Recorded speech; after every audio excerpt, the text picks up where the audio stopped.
Okay. I'll be glad if we all mute our microphones for now.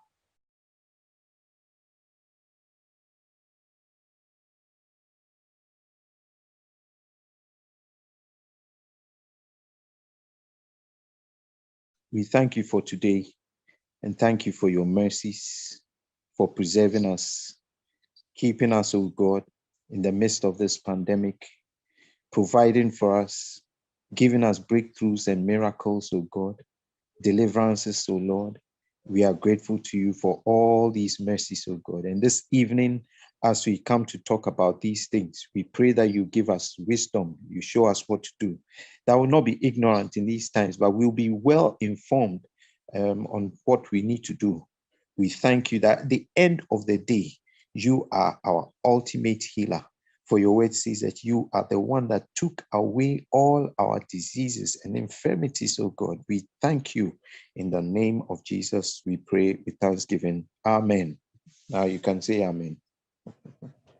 Amen. Amen. Amen. Okay, so yes.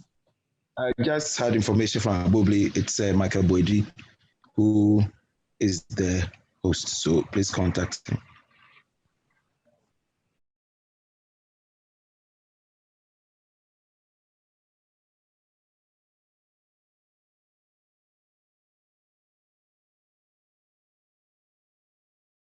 Everyone from all over the nations, we thank the Lord. Hello. Yeah.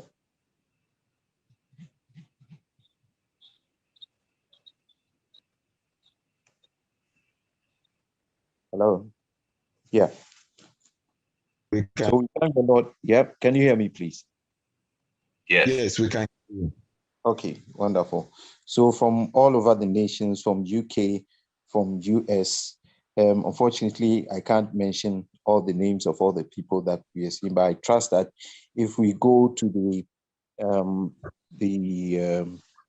list of participants, we will see the various people from the various nations. And we also have representatives also from our branches in the regions. So more or less, I must say that we have a very good representation this evening. I hope that many more people will join. As we go on, you can still share the link for others to join in. Share with friends, share with church members, share with colleagues. All right. So without much ado, I would like to, if Dr. Pope does not have anything to say right now, then I'll introduce the speaker for today. Well, Reverend, thank you very much. I think all is set for us to benefit greatly from this renowned person. So just want to add to what Reverend said. Please continue to share the link to all your members. I can see lots of pastors on the who are logged in. So yeah, let your members also get the link, and I'm sure they would all benefit. Thank you very much. Reverend Anna, you can take over. Okay. So our speaker for today is no mean person. I trust that we all know our speaker, Professor Jonathan Lai.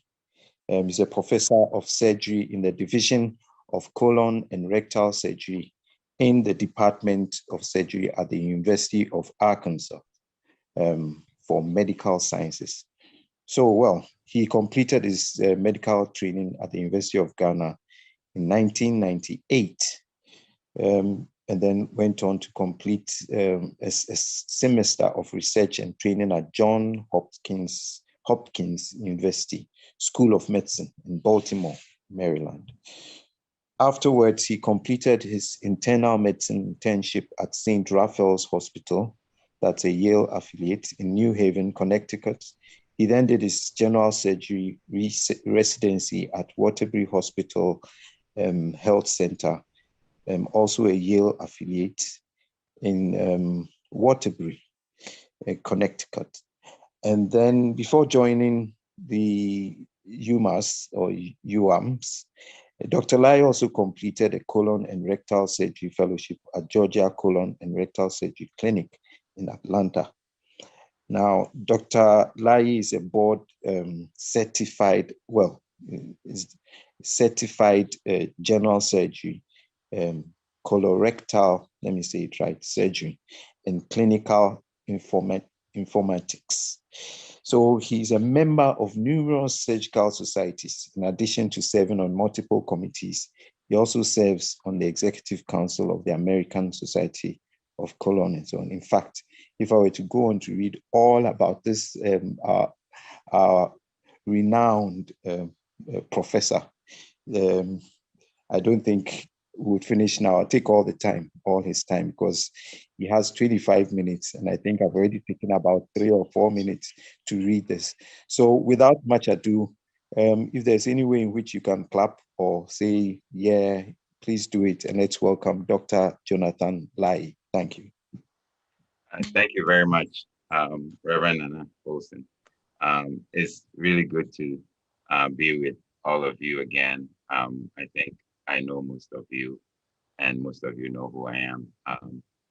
I wish I could share my screen to really hit home the point. But anyway, I'm going to go ahead. I'd like to recognize all the pastors and leaders of Harvest Chapel.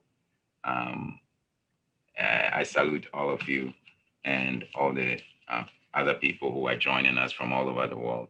So within a short time, I want to talk about preventive health. And as Ghanaians, most of us, we always kind of talk about Ghanaians as not having a maintenance culture. And in the same way, when it comes to health, we tend not to have that mindset.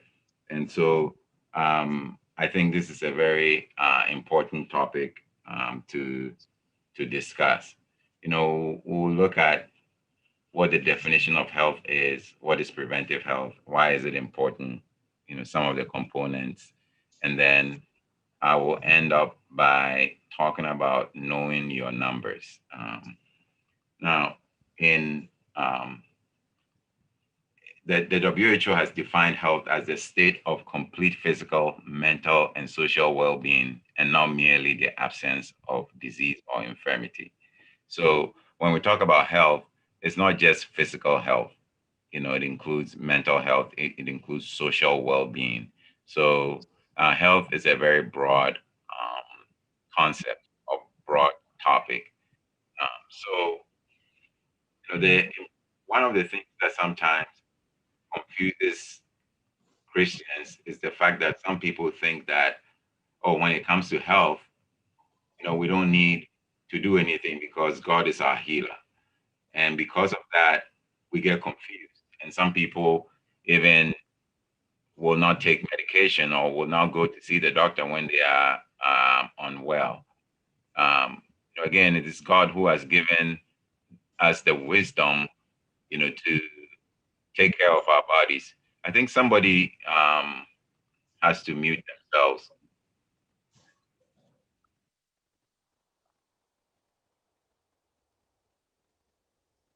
Uh, can everybody mute themselves, please?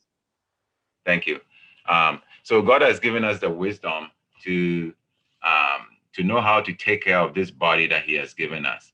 The Bible says that our bodies are the temple of the Holy Spirit, and God will destroy anyone that destroys this temple.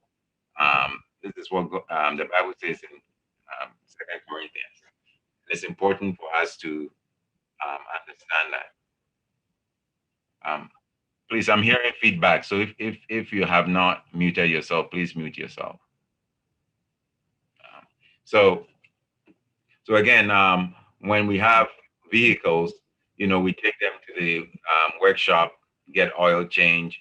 We put gas, petrol in our cars. We put, engine oil in it just to make sure that it runs well. And in the same way, our bodies need maintenance and our bodies need to be serviced so that we don't get into trouble. And that is what preventive health is about. So here we are talking about regular checkups, or health maintenance, to prevent disease. So when we do this, we are making sure that our bodies are in good shape and so that we don't get sick. Okay, so preventive health is not a sick visit, it's a wellness visit. When we talk about going to the doctor for a checkup, we are not talking about going because you are ill or because you are having some symptoms. This is where we are talking about regular checkups for health maintenance, okay, to ensure that, first of all, you don't get sick. And then if you have any medical conditions, to ensure that they are managed well, and to make sure that we are healthy and we remain healthy. Um, Benjamin Franklin said an ounce of prevention is worth a pound of cure. And I think growing up, we all recited these poems or these sayings or proverbs. And there's another proverb that says, "A stitch in time saves nine," which is all germane to what we are talking about when we talk about preventive health. So when we talk about prevention, there are three levels of prevention. Okay, so we have what we call primary prevention. That means that we are trying to prevent disease from occurring in the first place. And we are trying to modify the risk factors we have that could lead to developing disease. So that's primary prevention. Now we have secondary prevention, which is we're trying to diagnose diseases at an early stage so that we can limit the effect of the disease on the body. Um, and so once you catch something at an early stage, you can modify it so that it doesn't cause problems down the line. And then there's a tertiary prevention where we are trying to prevent complications of a disease or the consequences of a disease on other parts of the body. So I'll give you an example. Um, if someone has diabetes, for example, which is where they have excess sugar, they are not able to process sugar because either they don't have enough insulin or the insulin they have is not working.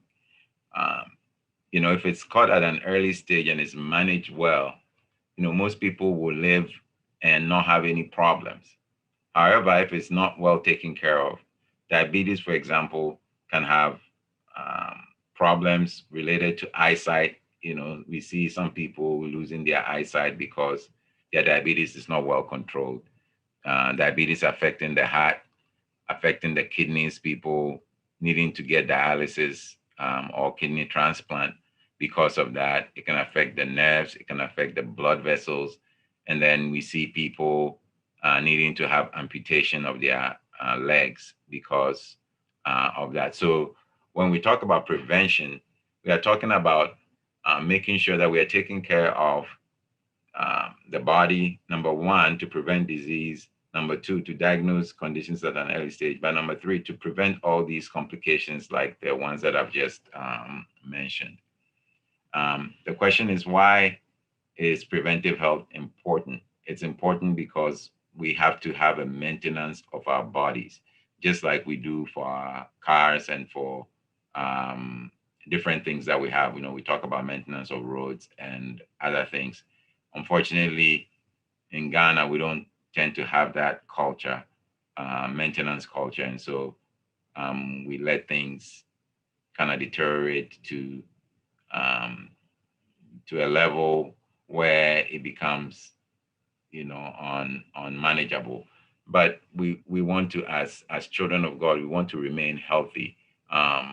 This we kind of quote this scripture all the time that I wish above all things that you remain in health and prosper as your soul prospers. So I think God wants us to be in good health.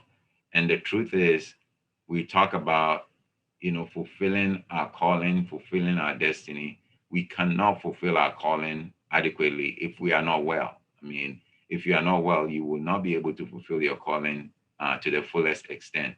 You may not be able to go out and do what God has called you to do if you are sick and if you are in bed.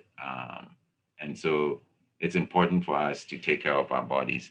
And it's important as well to ensure that our organs and our systems are functioning, properly. We want to, as I said before, diagnose conditions at an early stage so that we can prevent complications. We can correct problems before they become irreversible. And then we can also modify the risk factors that we have. Some of us, we'll talk about risk factors shortly, but some of us, are at risk of developing certain conditions because of our family history, because of our genetics. And if we know that, we can do things to modify those risks. Um, Now, there are what we call the silent killers. So, like high blood pressure, diabetes, kidney disease, heart disease, high cholesterol, stroke, cancer. I mean, these are silent killers because, I mean, at least when I mention stroke, everybody knows that. But some people may be having even silent strokes without knowing. And the issue is that they cause havoc, in the background um, when you don't really feel any symptoms. And so by the time you start feeling symptoms, then it's too late. That's why it's important for us to have a culture of health maintenance or preventive health. Um, so when we talk about risk factors, there are some risk factors that we can modify and there are some that we cannot modify. So for example, age is a risk factor for disease. I mean, as you get older, your body is first of all undergoing wear and tear, and then secondly, there are certain conditions that are associated with older age. And so as we get older, you know, we are um, we are exposed to different diseases that we didn't have to worry about when we were younger. And so age is a risk factor that you cannot modify. You can't change your age. You can change it on paper, but in reality, you can't change your age. Our sex is a risk factor. There are certain conditions that are associated with being male and certain conditions that are associated with being female, and you can't change that. Even if you call yourself the opposite sex, you still cannot change some of these risk factors. Family history is also a risk factor. There are certain conditions that run in families: heart disease, high blood pressure, diabetes, certain cancers, and these are because they are passed down, through the genes or genetic material. Um, when we use the term generation, you see gene in it. It has to do with what we inherit from our parents. So those risk factors, we cannot necessarily change them. The family that you came from is the family that you came from. You can't change that.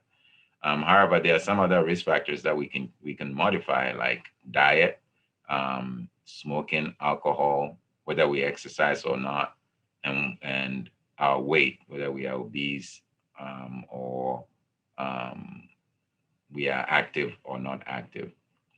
So typically when we talk about preventive health, we are talking about checking your blood pressure, making sure that your blood pressure is in normal range, your cholesterol level, your weight. That's what we call the body mass index, and I'll talk about that shortly.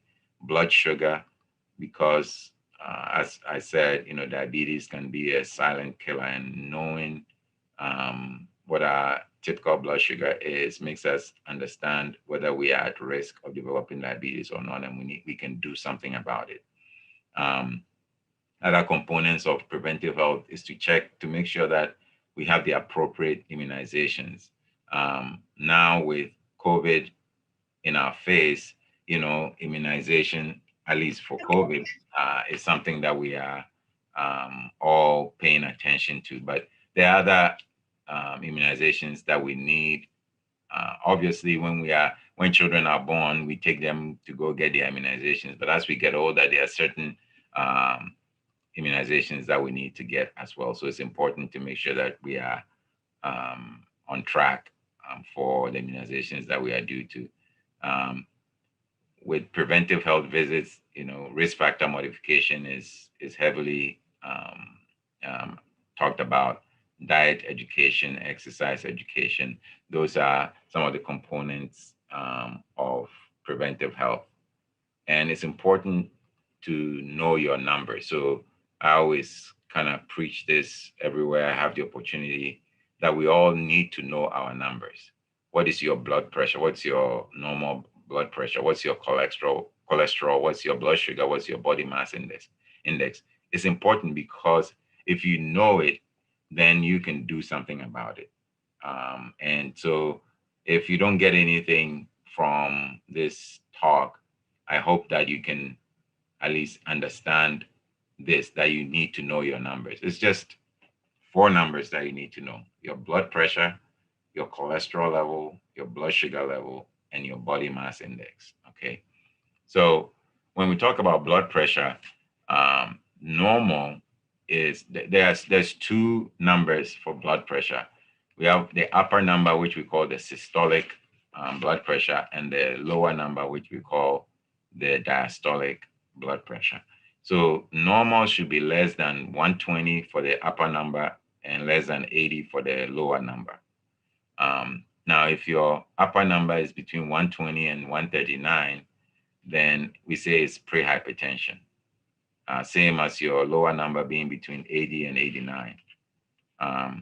Now, if your upper number is 140 to 159, then we're saying you have stage one high blood pressure. Or if your lower number is between 90 and 99, as you go higher than these, then it becomes more dangerous, especially for numbers, the higher number that's greater than 180 and the lower number that's greater than 110.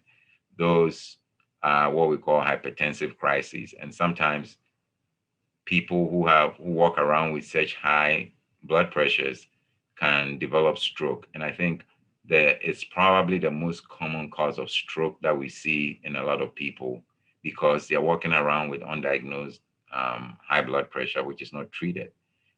If you know that your number is high, then it needs to be treated, because you don't want to get to the point where you have a stroke. And once you lose brain tissue, you cannot get it back.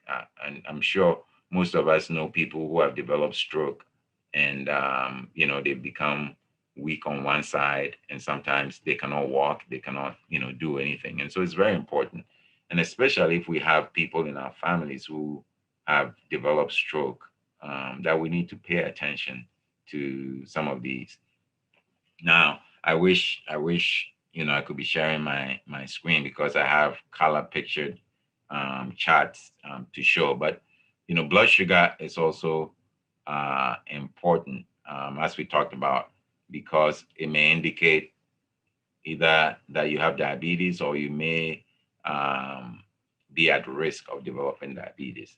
And for those of us in Ghana, I mean, we use the numbers that we use are different than those in the US. I think the UK people use the same as in Ghana. But your blood sugar level should be anywhere between 7 and 10, for example, in the normal range. So if your blood sugar level is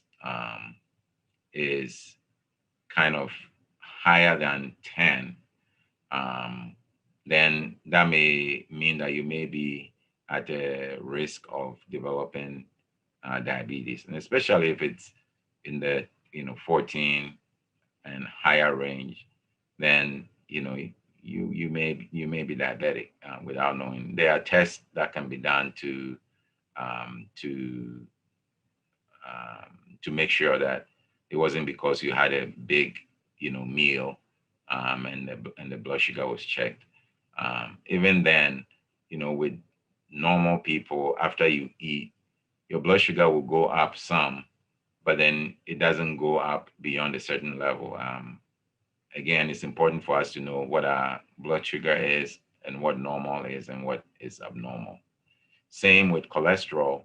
When it comes to cholesterol, there are different components of it. The four main ones that we talk about is your total cholesterol number. It should be less than 200.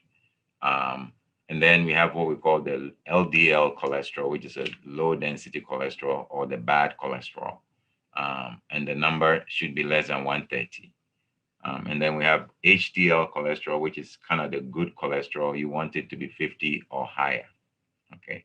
And then we have triglycerides, which should be less than 200 as well. So knowing these numbers is important, because, again, if it's too high, if it's in the borderline range, we can manage it with exercise, with diet, and all that. But if it goes much higher, it will need to be treated.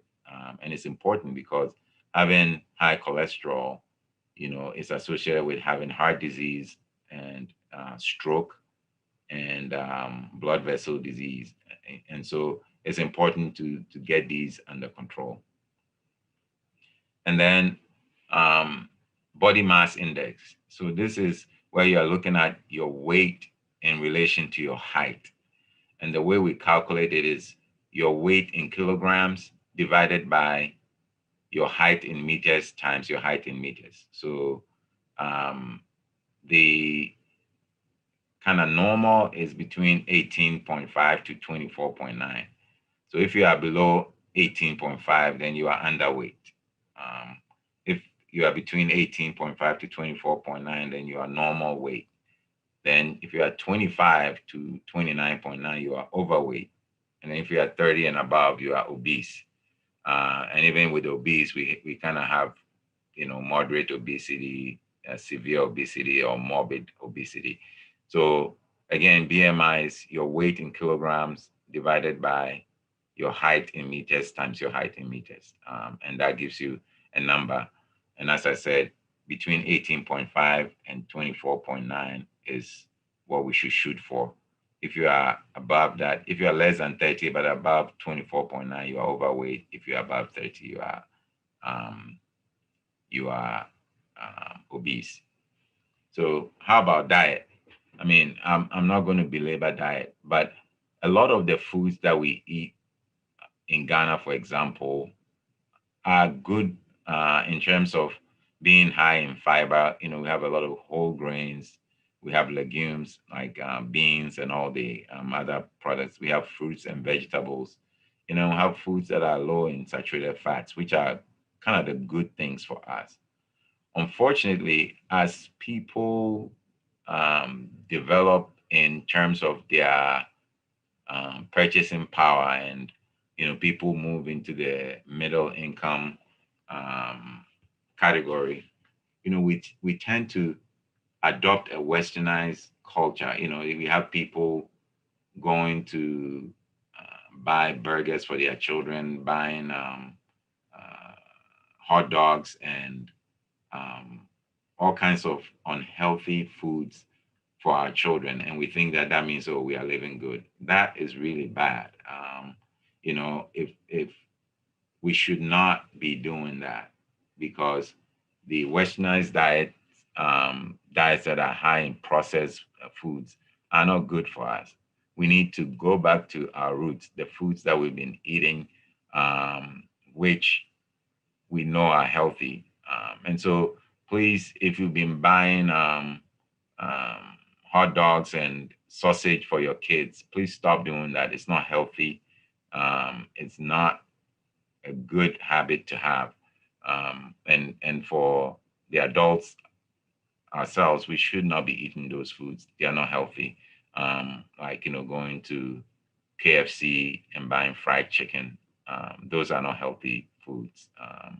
So that's all I'll say about that. Now, about exercise, we talk about at least, having 150 minutes a week of moderate intensity activity. So to say what's moderate intensity activity, that's like brisk walking, like walking very fast and sweating, or if you have a treadmill, like walking on a treadmill and sweating, or on a stationary bike, so at least 150 minutes a week of such activity, and then at least 2 days a week of muscle strengthening activity. This is, the recommendation for adults aged from 18 to 64. And then for those that are older than 64, you add activities to improve balance, such as standing on one foot, because as you get up in age, then, you may lose your sense of balance, and doing exercises to help balance is important. The other important thing is also making sure that, especially if you have elderly people in your house, to make your house fall proof. So there are certain carpets that you need to remove from the house, because those are things that are going to trip, adults. And adults have kind of fragile bones. And so just a little tripping and falling can lead to, major fractures. And so making sure that we remove things, some carpets and some things in the house that are traps that the elderly people can fall. Those are all important. Now, there are other things that I'm not really going to go into, such as breast cancer screening, cervical cancer screening, um, colon cancer screening, prostate cancer screening, osteoporosis screening. Those are all important aspects of preventive health. But because of time, I'm going to end here and see if there are any questions from the audience or the participants.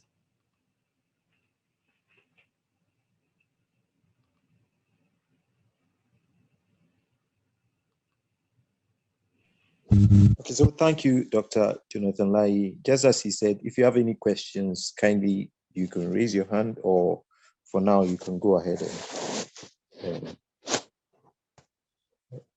and ask your question. If your hand is up, we'll take note of it and call you. Otherwise, you can also send your questions to the chat platform or area. Yes, and we'll take those questions.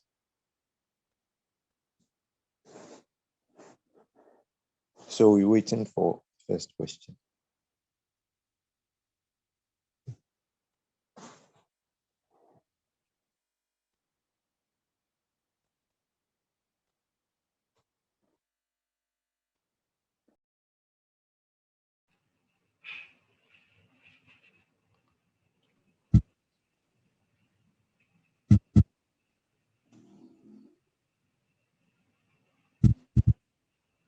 Any question from anyone, please, so far? Okay, so since there's no question right now, maybe let me ask this question and let's see if Dr. Popolampo can answer it. So, Dr. Popolampo, what is the state of preventive health in Ghana, for example? Is it something that is picking up? Are people kind of paying attention to preventive health visits? Yeah, thank you very much. I hope you can hear me. Yes. Right.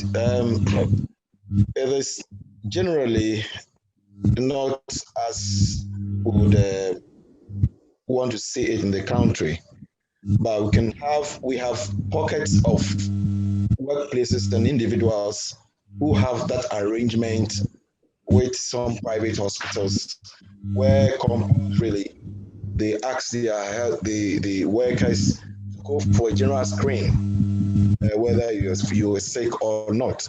And so there are individuals who do that. In fact,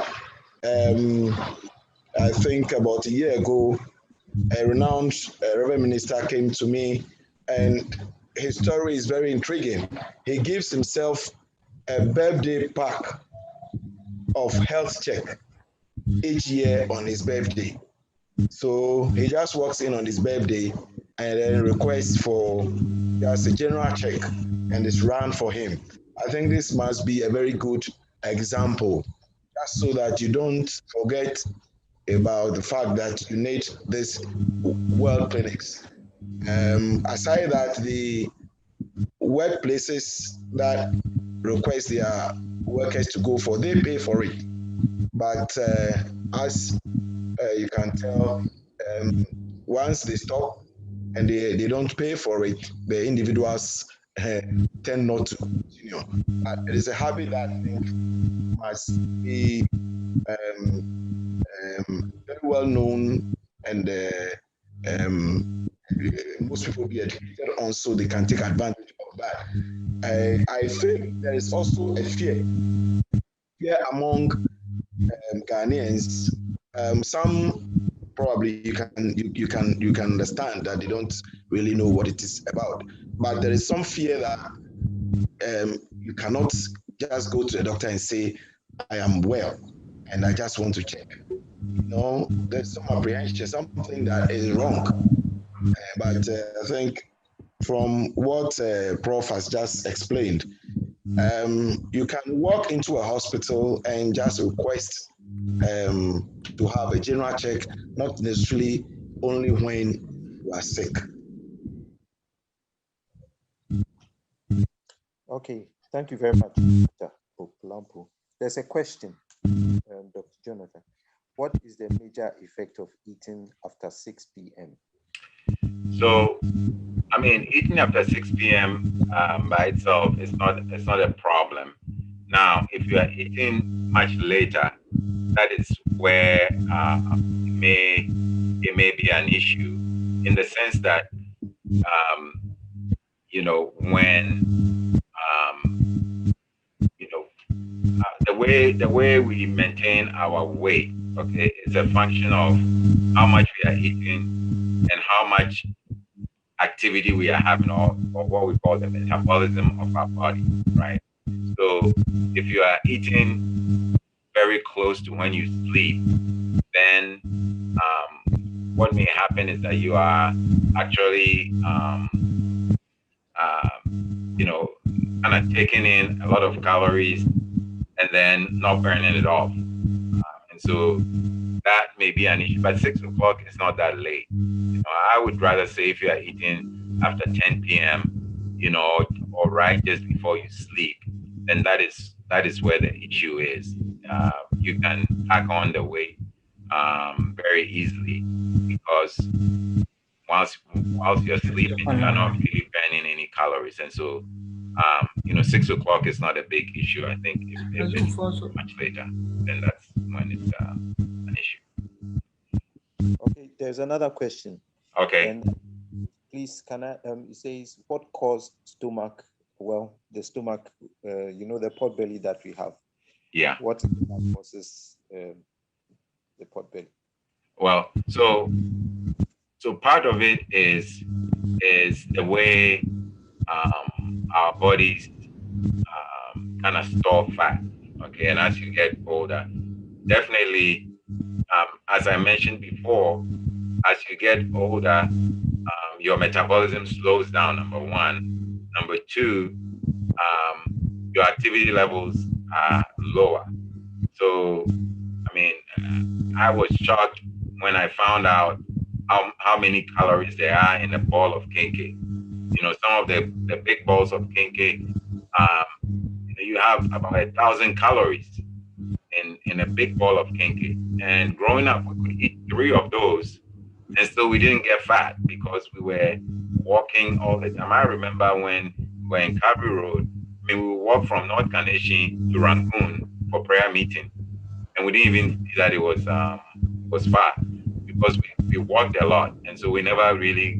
But now everybody has a car, and so if you eat the same number of balls of kenkey, that's all going to be deposited. And as we get older, our bodies deposit the fat preferentially around our waist area, and that is what is happening. And so it's important for us to, if we want to avoid that, first of all, to limit how many calories we are eating.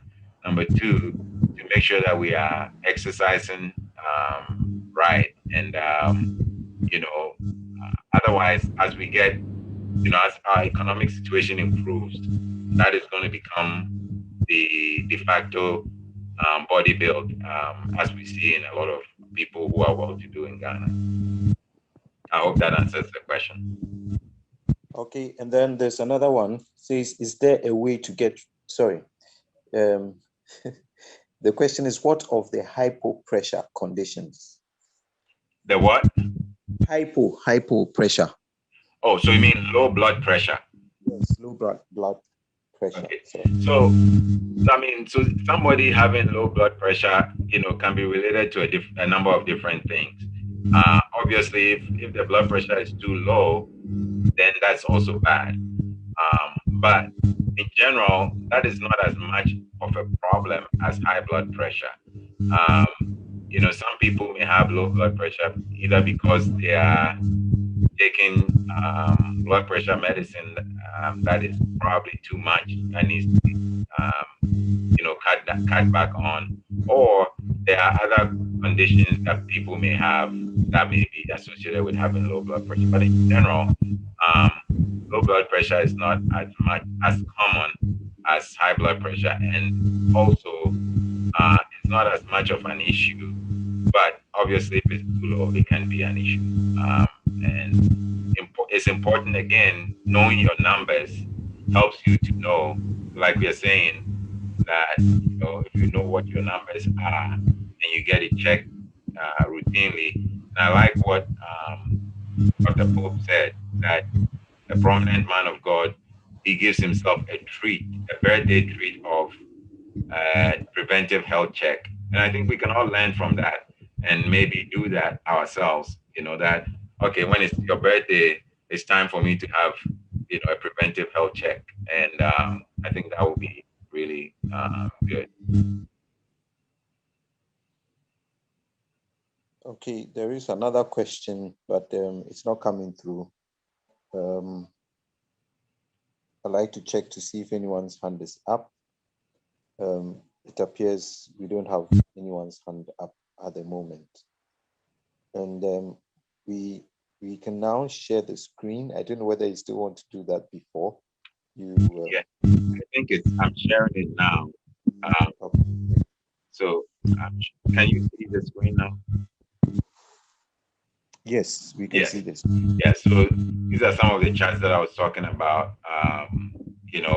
Blood pressure, knowing your blood pressure, what is normal, what is pre-hypertension, and then Doc, sorry, Doc. Just like to say that if anyone sees the screen small, you can, if you're using your phone, you can just blow it up with your fingers. Yes, thank you. And there's a question: is diabetes curable? Is diabetes what? Curable. So in general, the answer is no.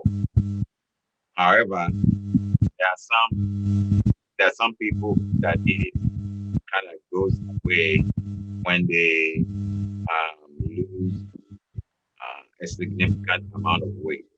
So, for example, we have people who are like morbidly obese, and sometimes they do what we call bariatric surgery or weight loss surgery.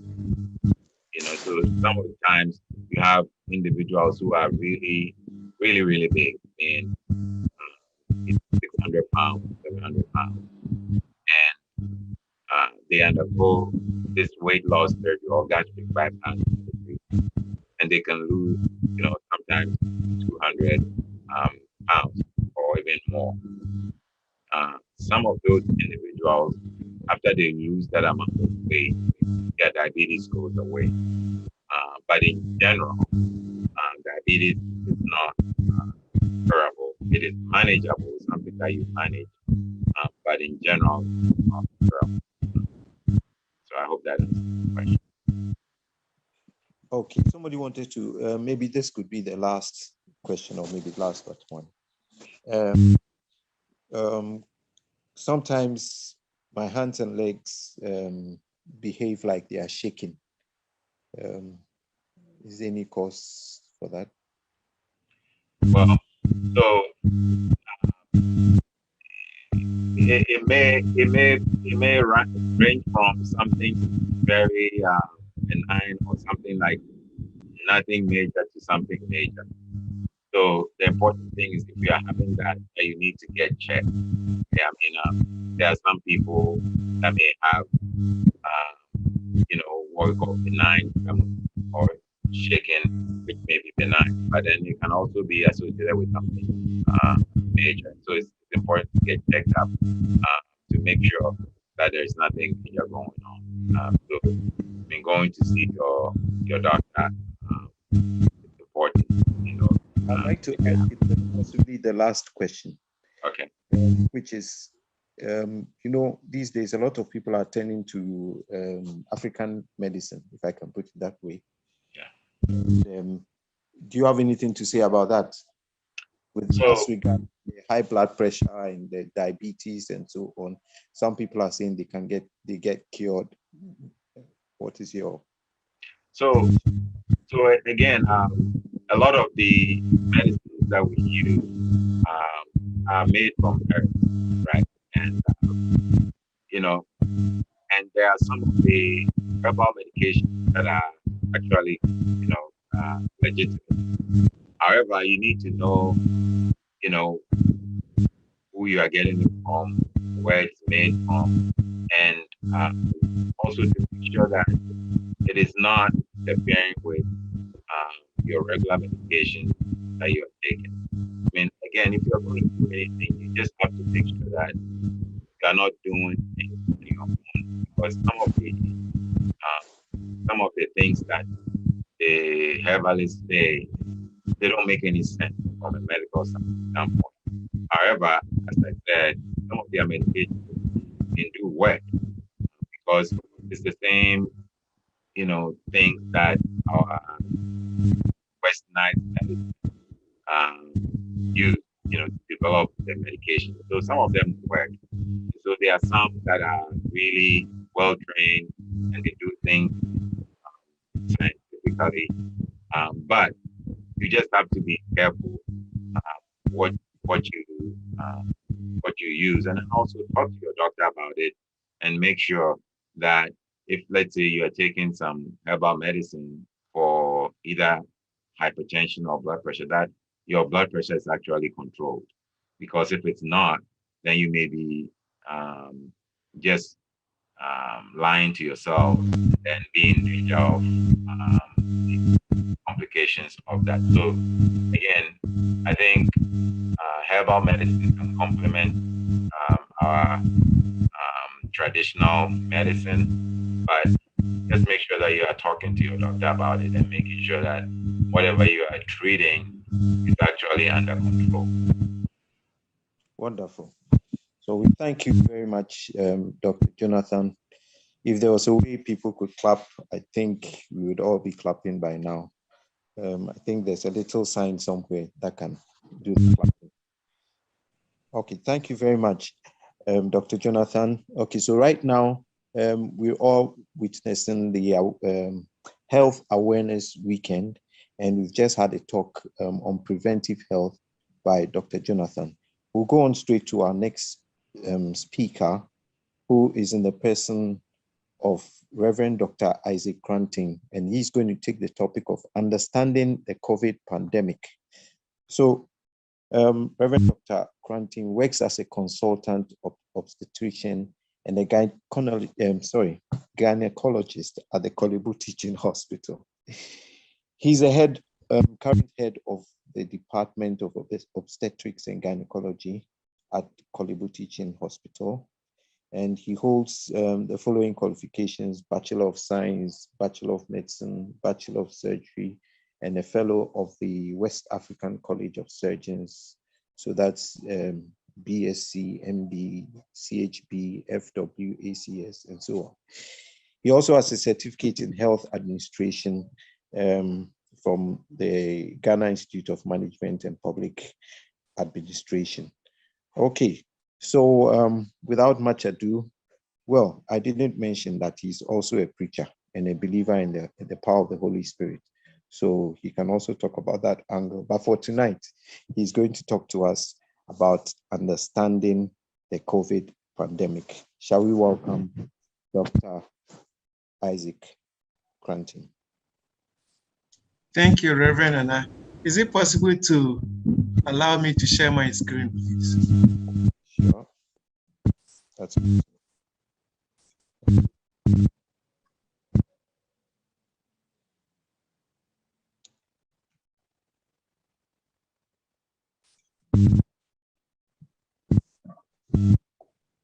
So the team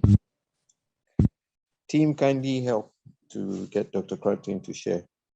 Okay.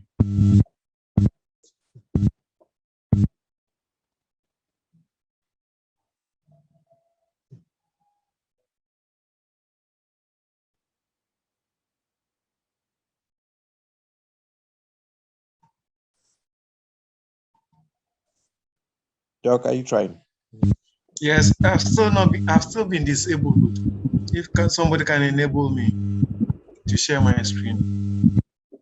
Okay, we're working on it. I'm trying to get them to do that.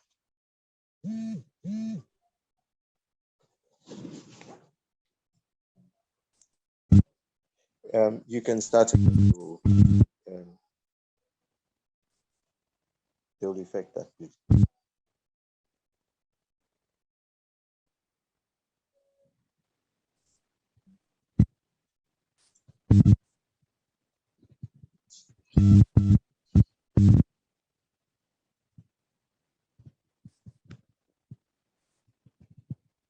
Okay.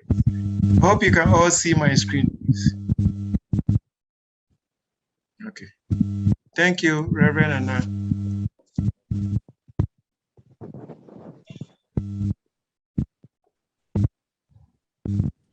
This evening, I want to take us through the COVID-19 pandemic since the onset of the pandemic till date. The coronavirus disease 2019, which was named or given a name because of the year of emergence as COVID-19, is one disease that we can all say that dominated the year 2020. From January to the end of 2020, everything that we did was geared towards or hovered around COVID-2019. But today, what we want to do is I want to look back at how the pandemic evolved, how it progressed through the year, which closed with the arrival of the vaccine, which we all know that is the game changer in this fight against the COVID pandemic. The first known case, as we all know, was identified in Wuhan in China in December 2019. We cannot say that that was the first case of COVID-19, but it was the first known case.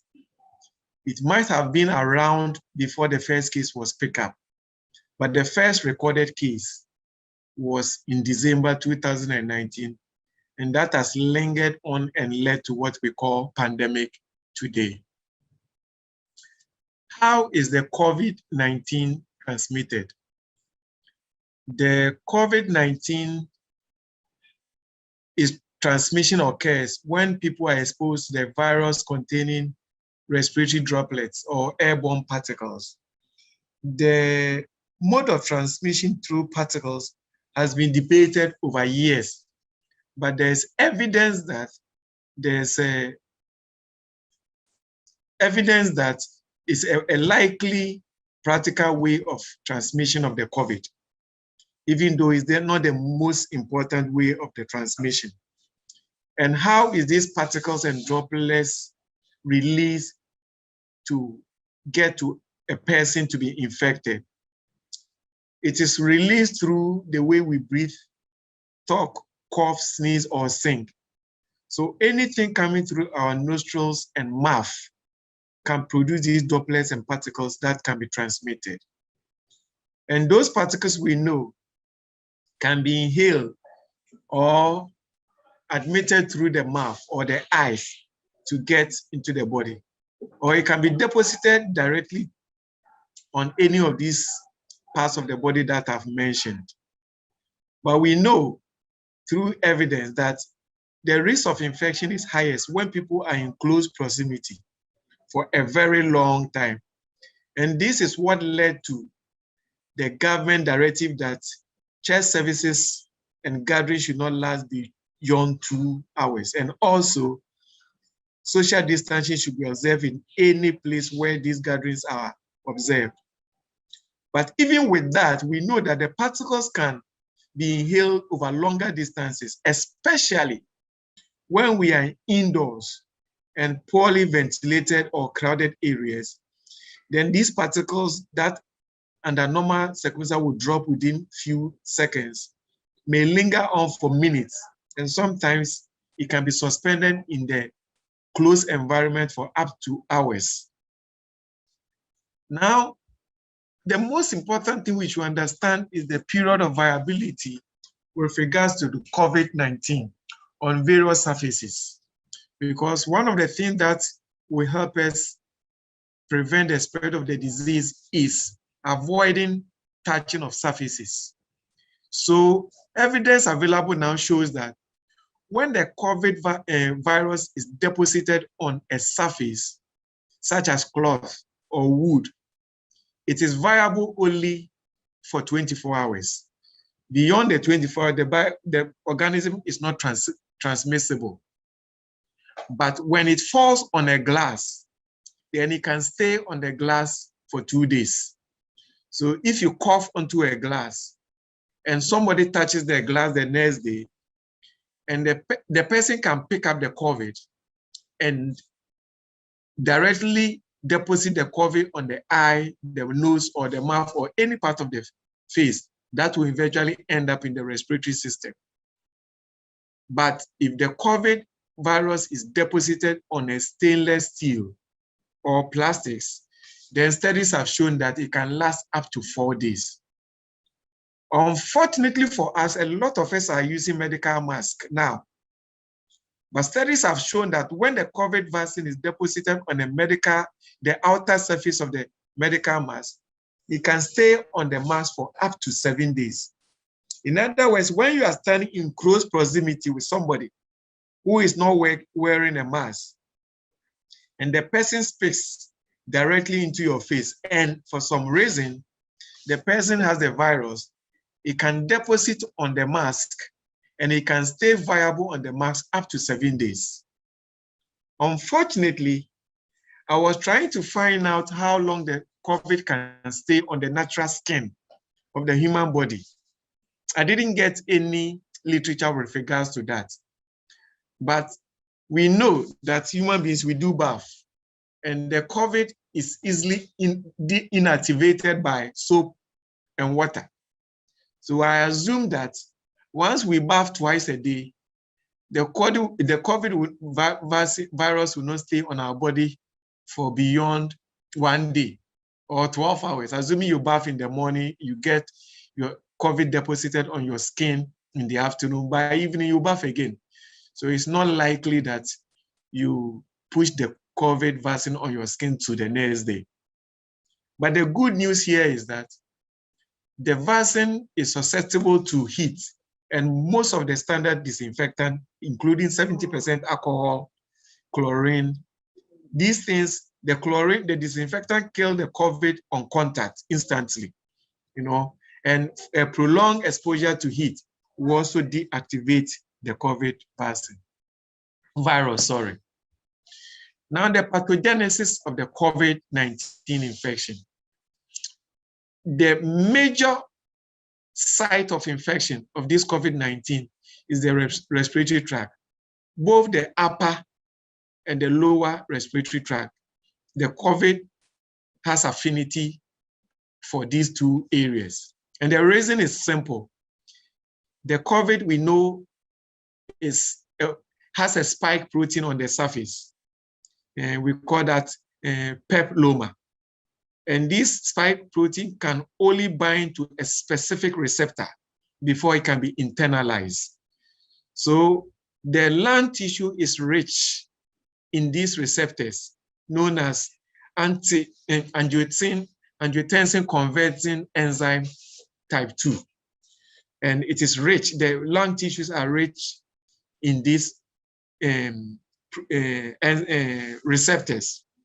So what the organism does is that the spike protein binds onto this receptor, and through the receptor, they are able to enter the cell in the lungs.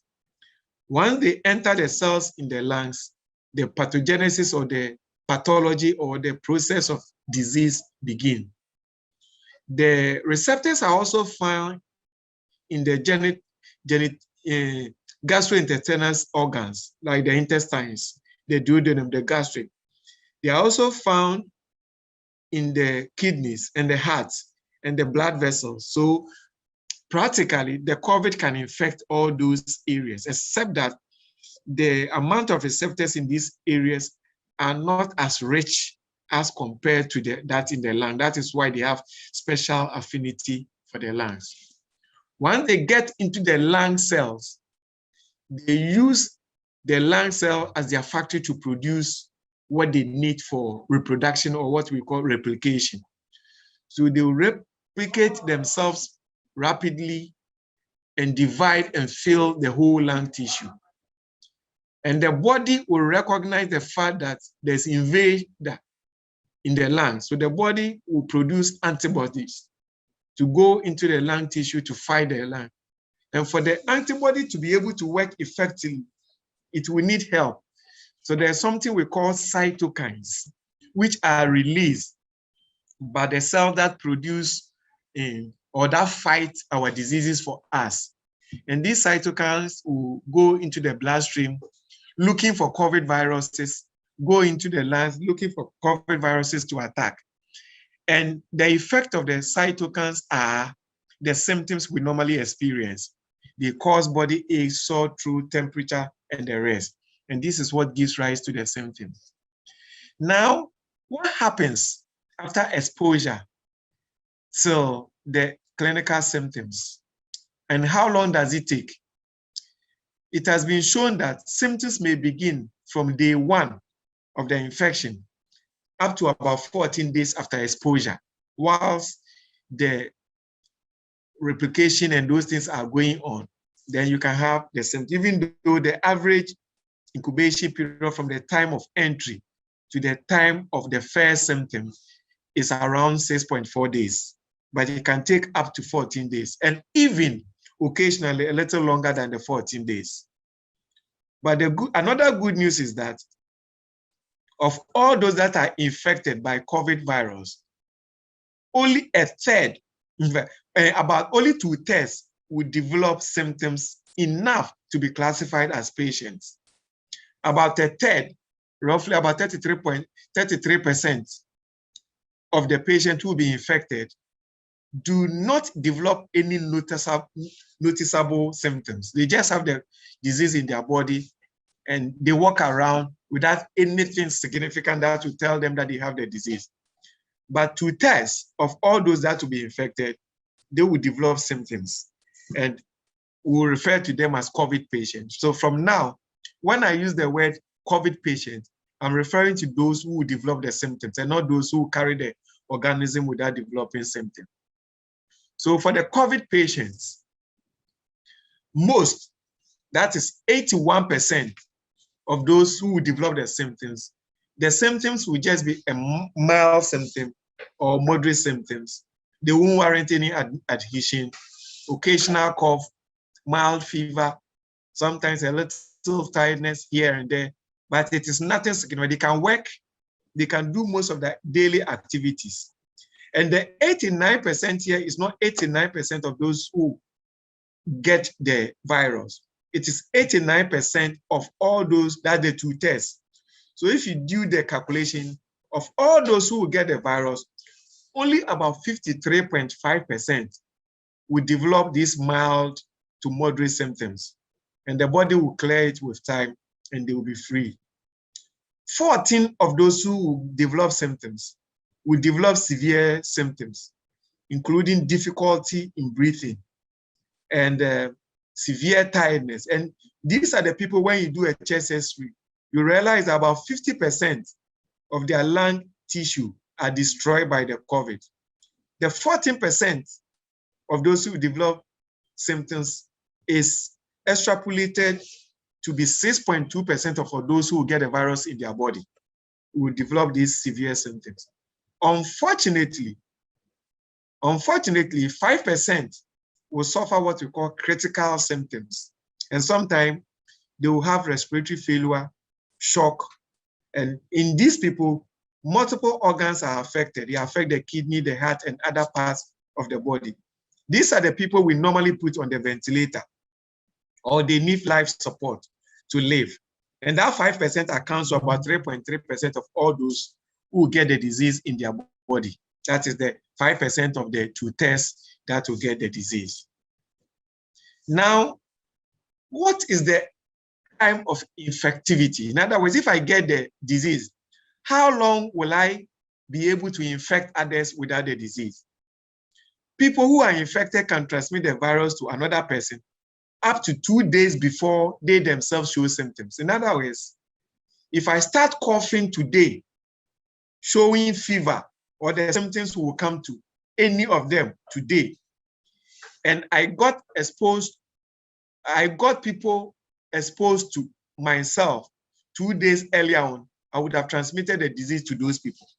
So from up to 2 days of the first symptom, you can transmit the disease, even though at that time you were not symptomatic. And also, I told you 30% do not show any symptoms.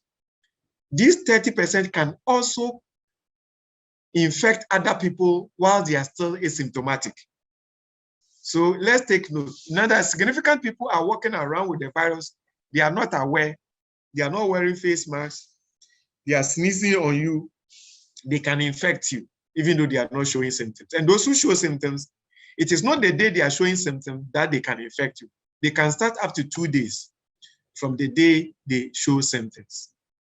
And once a person is infective, it can infect people up to about 10 days when the symptoms are moderate. But for those with severe disease, the severe disease are those who form part of the 14% of the patients.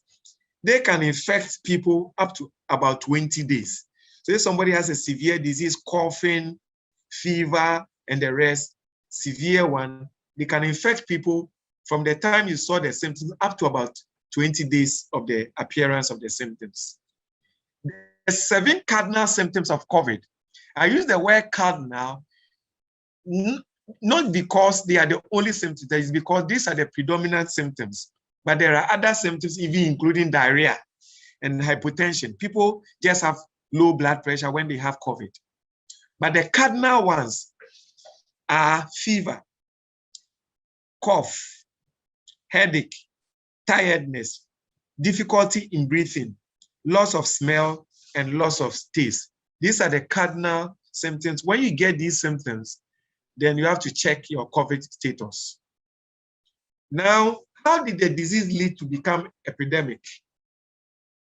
Before we can appreciate that, I would like to take opportunity to define 3 basic terms we use in describing disease.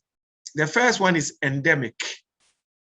We say a disease is endemic, then we refer to the constant presence or unusual prevalence of the disease or infectious agent in a population within a geographic area. For instance, we can say malaria is endemic in Ghana because at any point in time in certain locations, we'll have people with malaria.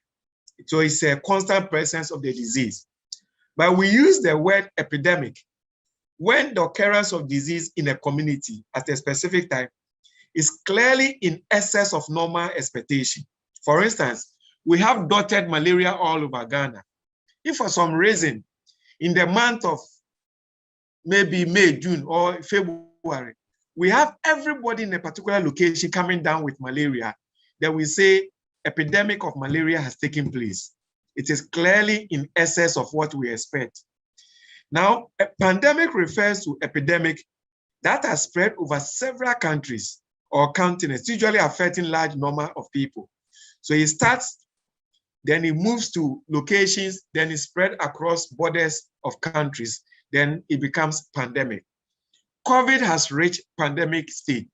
In the initial stages, a lot of people were putting pressure on WHO to declare the disease pandemic. But at that time, WHO was hesitant because it has not reached the level that WHO thought it could call pandemic.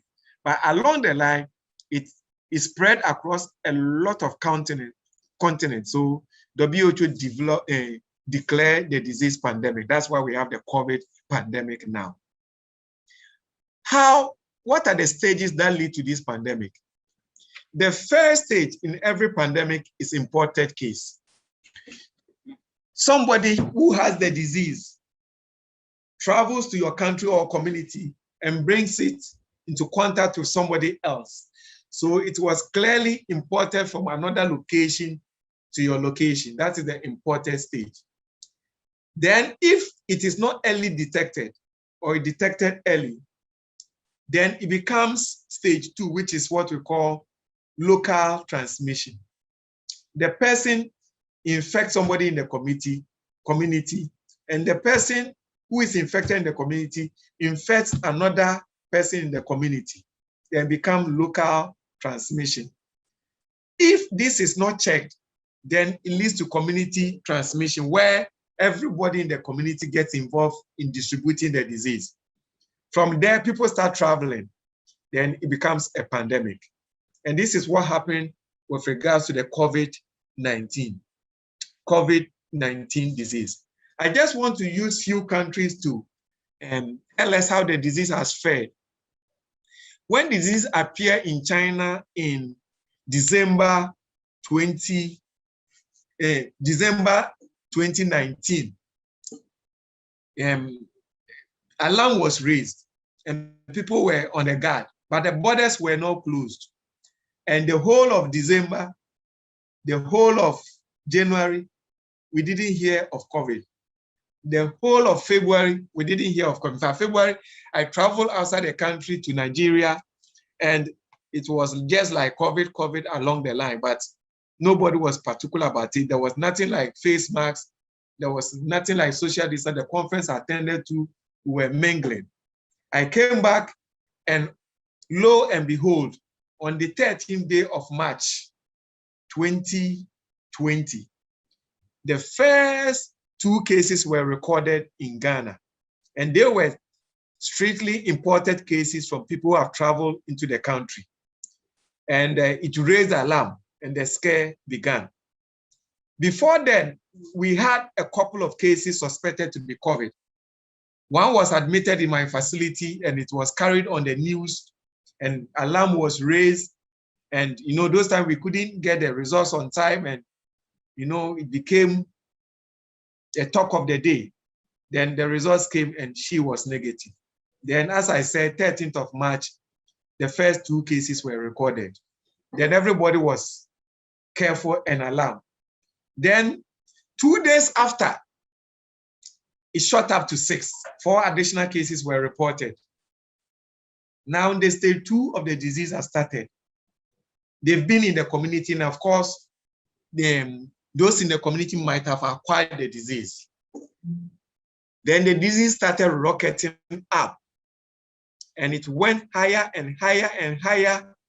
Then by 19th of June, 2020, we reached our peak of 8,585. We started contact tracing early, but the community spread had already begun. So some would have gone outside the contact area. That's why we got that high. When we got that high, the COVID protocols were intensified, and the government put in measures. And these are active cases. These are not the total cases. I'm talking about active cases at a point in time. So the government put in strict measures, and the disease started dropping. It dropped and dropped and dropped from 8,589. So on the 8th of October 2020, when we recorded the least active cases in the country, which was 382. At that time, everybody got excited, and the elections started, and the Christmas preparation also started. And because we got to that stage, all the treatment centers were isolated. And most of these cases that I mentioned here were not in facilities because they had mild cases.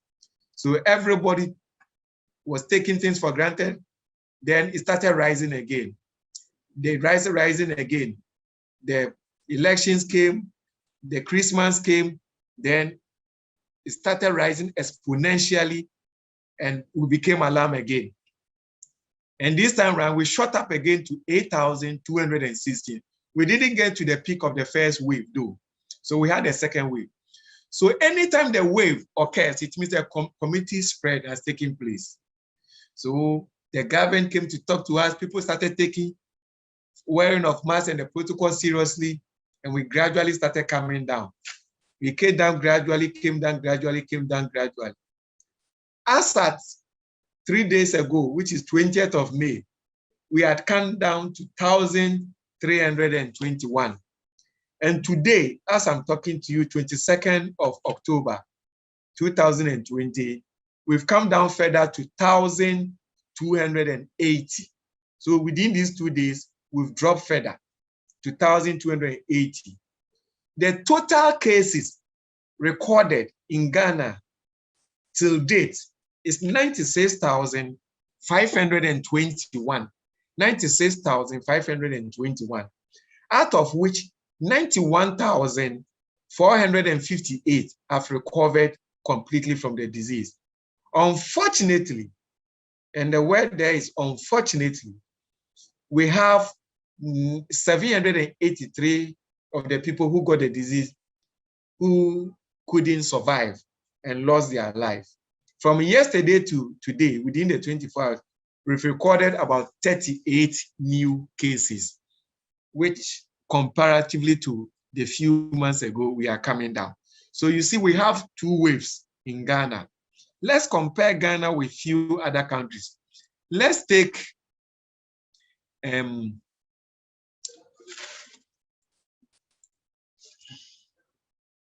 Nigeria and India into consideration. If you look at this trend, they also had 2 waves, just like us. The first wave, interestingly, the waves don't necessarily occur at the same time. It depends on the natural history of the disease, when the disease appeared and when the community spread began. They also had the same wave. They went a little above Ghana, but they also have 2 waves. Then, if you look at this country too, they also have 2 waves, just like us. If you look at India, they had the first wave, which was not significant, but I don't think they put in a lot of measures. The second wave recently was terrible. It went in the millions. Fortunately, by the grace of God, it started coming down recently. Spain, unfortunately, had to have 3 waves. Each wave is more severe than the previous one. The first wave was just mild. The second wave was severe, more severe than the first wave. And the third wave was terrible. And it all depends how you tackle the community spread. How do we prevent COVID? We didn't used to understand the disease when it started, but now we do. And we know how the disease spread. So from everything that I've narrated, it is obvious that when we avoid mass gathering as much as possible, we'll be able to control the disease. We should also avoid prolonged gathering. If it is necessary that we gather, we shouldn't go beyond 2 hours as much as possible. Thirdly, we should avoid touching surfaces, because I made us aware how long the disease can stay on various surfaces, so and remain viable. So we should avoid touching surfaces, including human being. Human being is also a surface.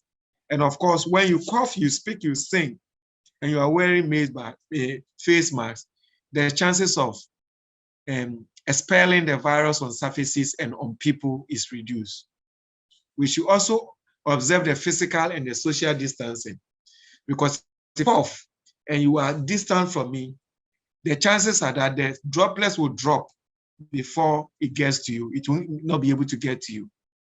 And because invariably you cannot live without touching anything, anytime we have opportunity, we should use soap and water to wash our hands. In the absence of soap and water, we should carry our sanitizers and use it anytime we touch something.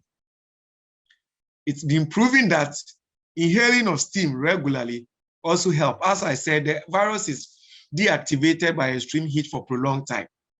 And to boost our immune system, it is recommended that we take vitamin C and zinc regularly. Of course, immune system needs rest to be able to be active. So we shouldn't stress ourselves too much. We should be able to have some rest, an adequate rest. And the game changer has arrived, which is the vaccination. And I believe that with time, with the vaccine, we'll be able to overcome the disease completely. On that note, I will end my presentation and wait for comments. These are some of my references. Thank you. So thank you very much, Dr. Kranting, for helping us to understand the pandemic, the COVID pandemic. So we're open for questions now. If you have any question, you can either type it in the chat space, or you can raise your hand and I'll call you.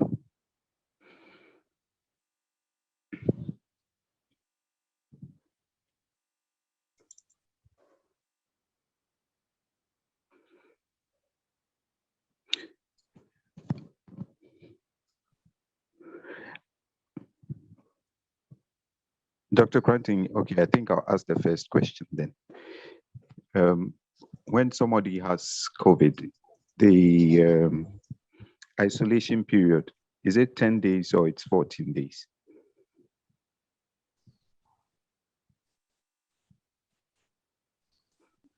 Hello, Dr. Kranting.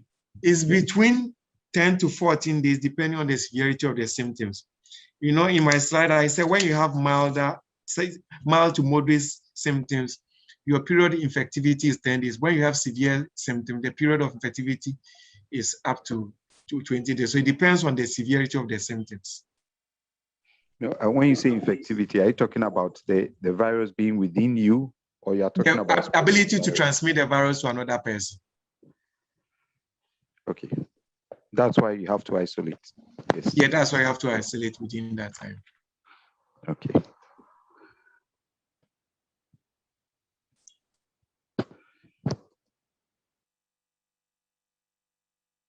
There's a question. The question says, do we know the side effects of the vaccine? We are still monitoring the side effects, but compared to the benefits so far, the benefits far outweighs the side effects.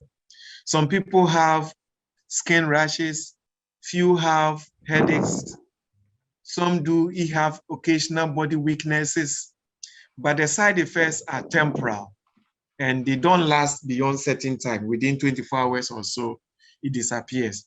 But compared to the benefits, it is very, very beneficial compared to the side effects. And as I said, it's a new drug in the market, so we are still monitoring the side effects of the drug to see whether there's any critical side effect, but to date, we say it is more beneficial. Doc, what do you have to say about the vaccine? When you've taken the vaccine, there is still the possibility of contracting the disease. Yes, when you're taking the vaccine, like any other vaccine, there's a possibility of the disease entering your body. But the chances of the disease staying in your body is reduced markedly.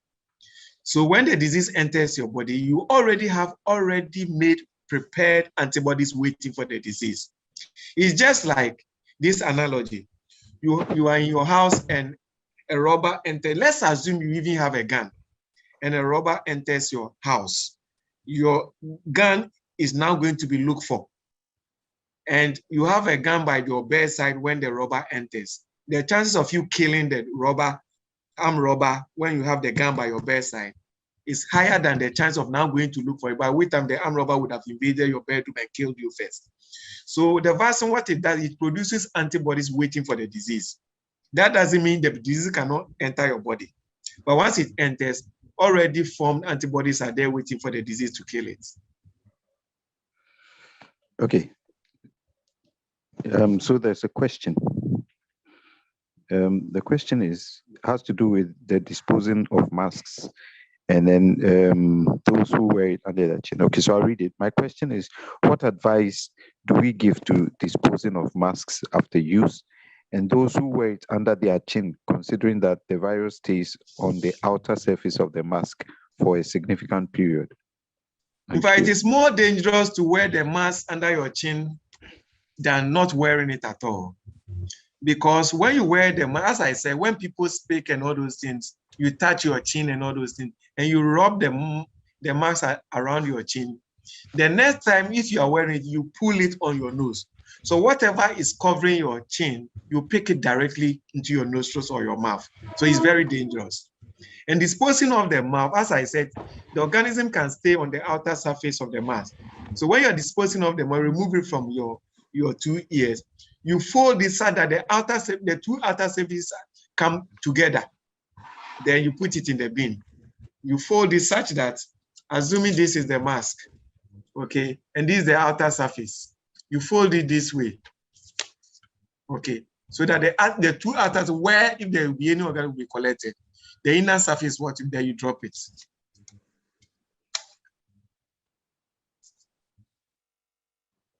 Okay, so any more questions?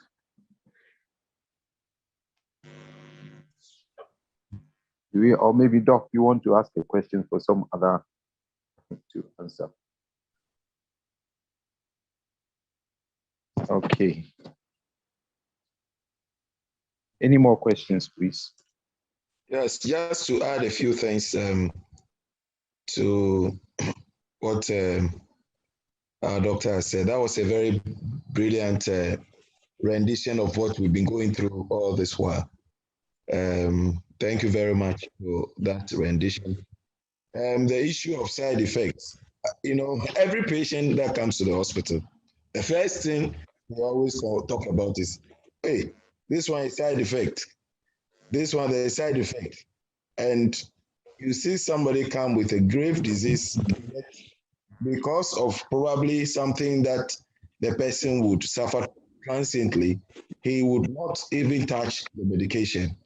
Now, what doctors do in the consulting room is not to say that what they are giving you is innate or has no side effect. The point is that they are managing what you have. So the medications that are given have been weighed and found that it will give you more benefits than anything you can call risk or side effect. If it were not so, it will not even be given the license to the food.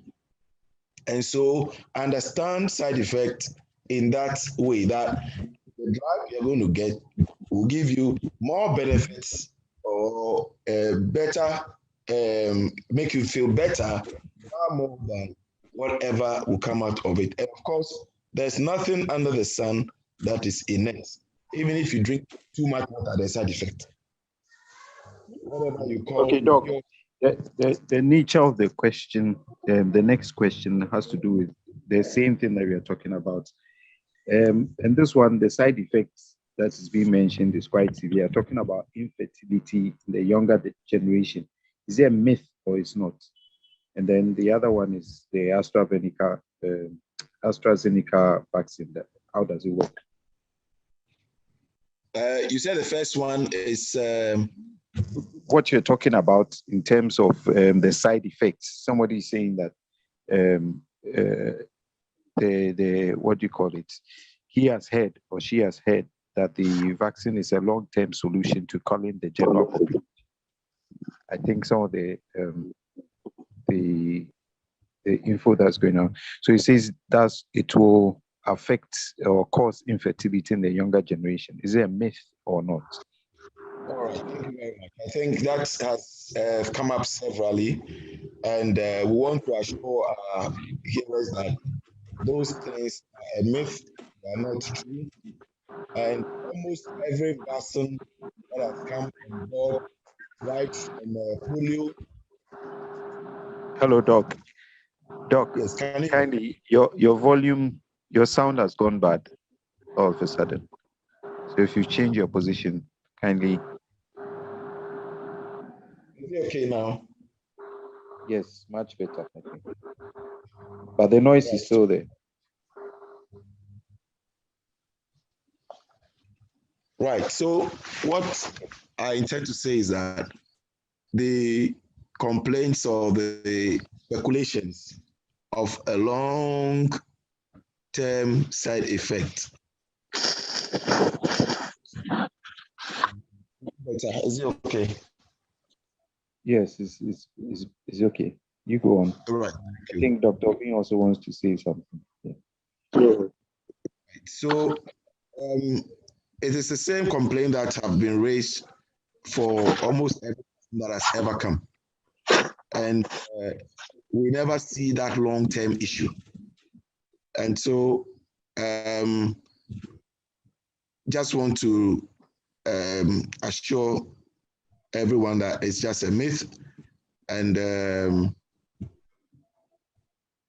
for now, it is safe. The side effects that was mentioned in the news about the AstraZeneca issue, yes, was related to somebody the blood issue, but that was something that is linked to that disease that was mentioned, and it occurred in 1 out of over millions of people who have gotten it. In Ghana here, we've not even recorded anybody yet. And so if you compare this to any other medication or vaccine, it's very, very, very safe because some have even worse scenarios. Some medications have worse scenarios than what was reported. And so there hasn't been any side effect that should cause an alarm, and nobody should be afraid of that.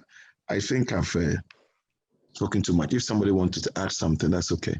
Someone is asking what's the difference between the Moderna vaccine, the AstraZeneca, and the Johnson & Johnson.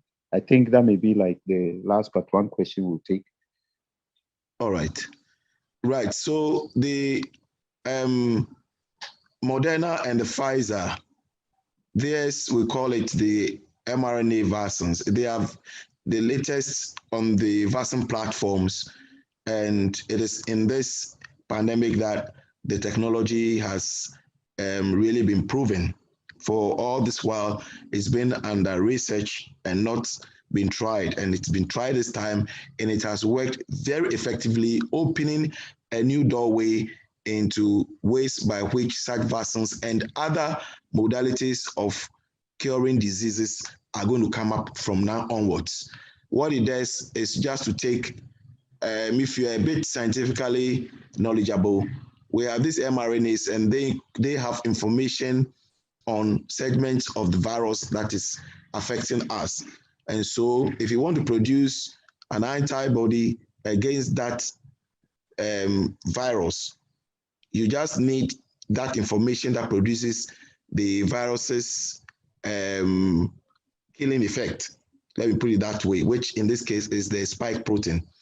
And once they pick that up, they are able to insert it into something we call lipids, or small droplets of fat, which has been technologically formulated. We call it the nanotechnology, where you have small particles of fat, they put it inside, and that is able to go through into your cell, and it does not go even near where your DNA is. It is in the cytoplasm, and that is where the productions take place to produce that protein, only that protein, not even the virus. And then your body recognizes it and produces the antibody. So scientifically, it does not have access even into your DNA. It does not go into the nucleus. It's only in the cytosol or the cytoplasm, and that's where all the activities take place. When you come to the AstraZeneca, they would put it into another virus. And in this case, this new virus has also been, let me put it in a simple term, deactivated in a way that even if it enters you, it cannot reproduce. And after it has delivered that portion of the virus which we want to kill, then that other virus from into which it was put then dies off. And your body now produces antibodies against this coronavirus. And so that's the difference between the Pfizer and Moderna as opposed to the AstraZeneca and J&J. because they would use another virus to carry that portion of the virus into your body, it's been noted that they have some similarity of the side effects, which the mRNA ones of Pfizer and Moderna do not have. So that is the difference between the two. Okay. Thank you very much, Doc. I don't know whether anybody has any other contribution. All our doctors on the platform and scientists, do you have anything to add to it? Maybe I can ask this. Is coronavirus a living organism? Yes, coronavirus is a living organism. When you look at the orders of creation, we have very complex organisms and we have very simple organisms, starting from viruses, or probably some will even go further to prions and viruses. Then we have bacteria, then we have parasites, etc. And so right from that stage, they are living organisms, and much is known about them. Okay. Is there any other question, please? Then otherwise we go on to our next speaker. I just want to add that. Yeah. I just want to add that in the late term, it's only living organisms that can be killed. Since we have drugs killing the coronavirus and vaccines killing them, obviously there is a living organism. Okay.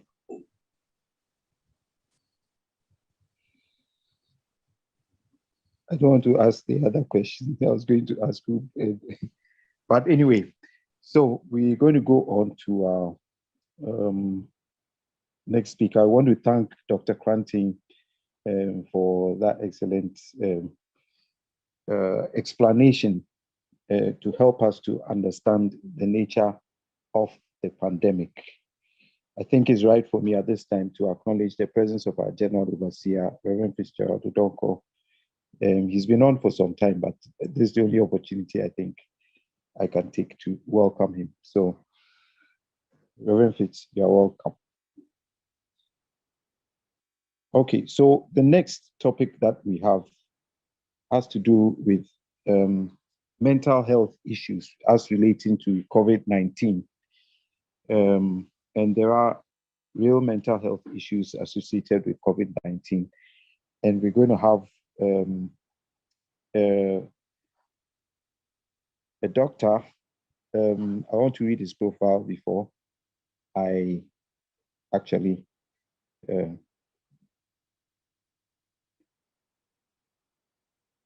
okay, so sorry, I think should I help you out? No, I've got it here. Okay, I'll be glad if you do. Well, okay. So my name is Ralph Kwame. Our next speaker is Reverend Dr. Kwame. Yes, please go on. Thank you. Yes. So my name is Ralph Kwame, and I'm a medical doctor trained back in Ghana. Dr. Crankton was one of my lecturers back then, and after med school, I've gone further to do further qualifications in public health, and I have experience working with the psychiatry department and doing some mental health work prior to this. I'm currently based in Nottingham, and I'm a member of the HCI Nottingham, UK.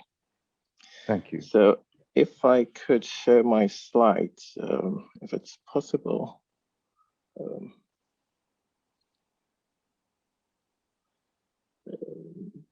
Yes, the team will get you on right now, please. Okay. Yes. So you've been given the access.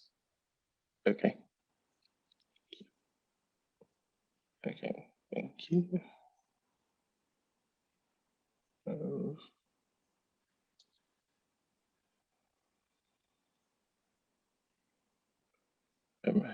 Just to be sure, you could, can you see my slides, please?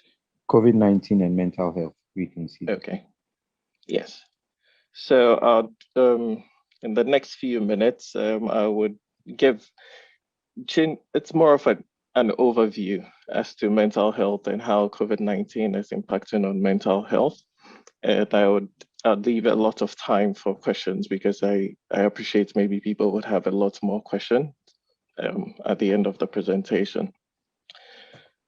So, yes.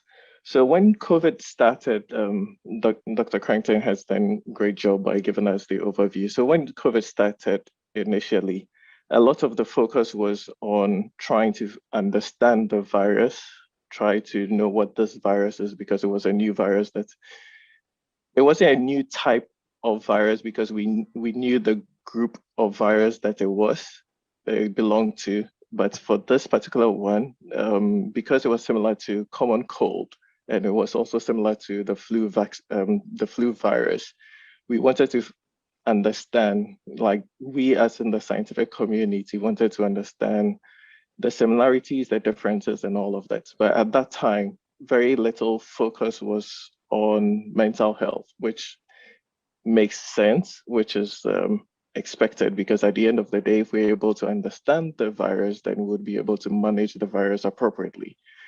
But in doing so, mental health we would say was neglected to some extent. And because of that, that's been an attendant challenge with mental health. And that's been, you could say, probably a backlog of issues that have to be dealt with in terms of mental health. So just to give a brief overview of the kind of challenges or mental health issues or impacts that we probably are facing now, we could divide that into a direct impact, COVID, mental health issues that are directly related to COVID, and then mental health issues that are indirectly related to COVID. So in terms of the direct impact, we could then break it down now into short-term impacts and then medium to long-term impacts. So you could, for instance, consider people who don't yet have the infection and how they feel. So such people will be more worried, they'll be anxious as to whether they would get the virus or they won't get the virus. If they get the virus, are they going to end up being part of the 33% who probably don't have any symptoms and would walk around okay? Are they going to be part of those who might end up in the ICU, because there were a lot of unknowns at the time? So that causes a lot of anxiety and causes a lot of issues related to anxiety. I'll later on explain a little bit about anxiety and how it looks like. The other direct impact has to do with depression, which is related to bereavement. So people eventually lost, or unfortunately lost, some relatives. And this directly had an impact on their mental health. So in that case, people could easily get depressed. You could even know friends who probably have passed away because of COVID. For the indirect impact, during lockdown, I'm sure things were more difficult for people back in Ghana during lockdown, because, for instance, if you have to stay home with your children, you don't know how long this lockdown period is going to be. It causes some form of anxiety, causes some form of depression. People feel lonely because they probably stay alone. They don't get to go out with their friends to hang out or to do normal stuff that we usually do. So that ends up causing some form of people feeling lonely, and could also serve as a trigger for some mental health issues. The other thing had to indirect impact was the economic status, or how COVID was impacting on the economy. So most people were worried about whether they were going to lose their jobs, because companies were making people redundant because they had to downsize, and all the economic turmoil that's going on as a result of COVID would cause some form of anxiety or some form of depression. For people who probably have, unfortunately, have like personal relationship issues, or probably domestic violence issues, that could also result in anxiety and depression, and something that we call PTSD, which is post-traumatic stress disorder. To explain it in brief, post-traumatic stress disorder is people who've experienced a painful event or gone through something that's painful tend to relive that experience. And every time they relive that experience, it has a significant impact on their well-being. So as a result, they are not able to function properly, and then affects all the other aspects of their lives in summary. For the medium to long term, you can imagine someone who's been admitted to ICU, has been managed in ICU. Occasionally, they might have the anxiety, the depression, and the PTSD that's related to the experience of being in ICU. Even if you weren't the one who was admitted in ICU, but you knew a relative who was admitted to ICU, and you went through that experience of going to see them in hospital, seeing them probably intubated and all of that. Once in a while, you could have things that we sometimes call flashbacks, where you sit and that image comes back to you and then gradually seems to have an impact on your well-being also. And we could also talk about the impact of bereavement, people who've lost their, for instance, partners or husbands, wives, children. As a result of this, they would have to live with that long-term traumatic experience. So in summary, these are some of the direct and indirect impacts of COVID-19 on our mental well-being. And I've tried to group it within short-term impact and short-term and long-term impact. So before COVID-19, especially in a setting like Ghana, where mental health is highly stigmatized, we were trying to get a lot more people to engage with mental health service. So if you look at this graph, you realize that I would say there was a gradual peak where people were getting used to the idea of mental health is okay. You can come if you have a mental health issue. It's just like malaria or any other disease condition. But with COVID-19 infection, you realize that a lot of people weren't engaging with services anymore. And it's not just with mental health, but with all the other services because of lockdown.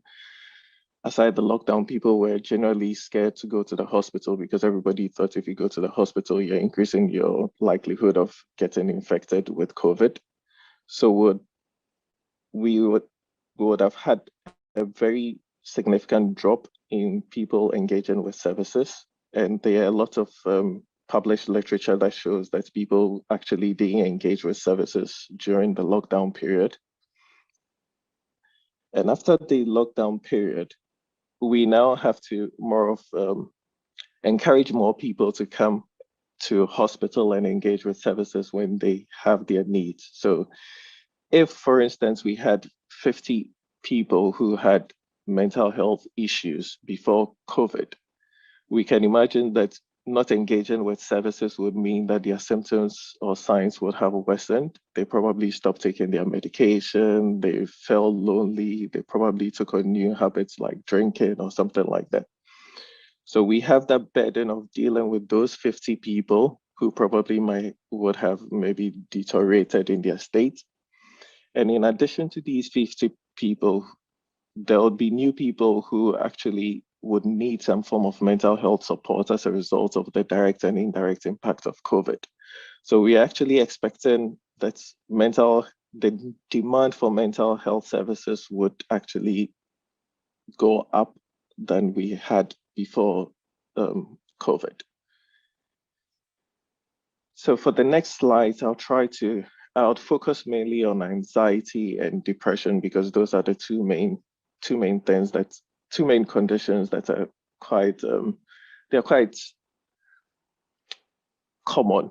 So it will be good for people to know when they are in such a position, so they will be able to take the appropriate steps that are needed to get out of or to get the appropriate help that's required.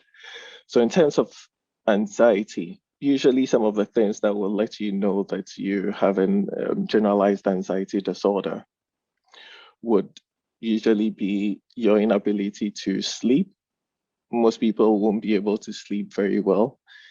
Some people would have difficulty falling asleep, so it takes longer for them to fall asleep Other people would be able to fall asleep, but they wouldn't be able to sleep for long hours. So they would have short um, sessions of sleep. And sometimes when they have probably just like an hour of sleep, they're awake and they wouldn't be able to go back to sleep. So they have difficulty going back to sleep. The other thing would be irritability.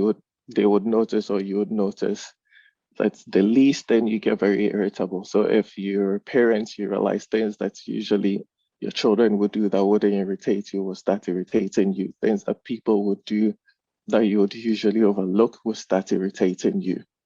Those are things that you should start taking notice of if you're having any of these things, any of these symptoms. The other thing is impairment with your concentration. So people are not able to concentrate.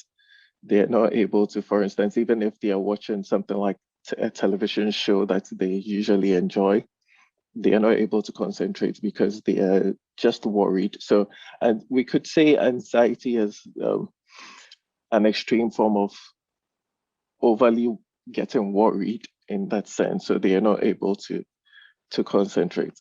Some people would have body aches, they would have headaches, some would even have stomach pains, and sometimes you might think it's something that's physically wrong, but it's actually the mental health bit that is translating into the physical bit. That's why they're not doing too well.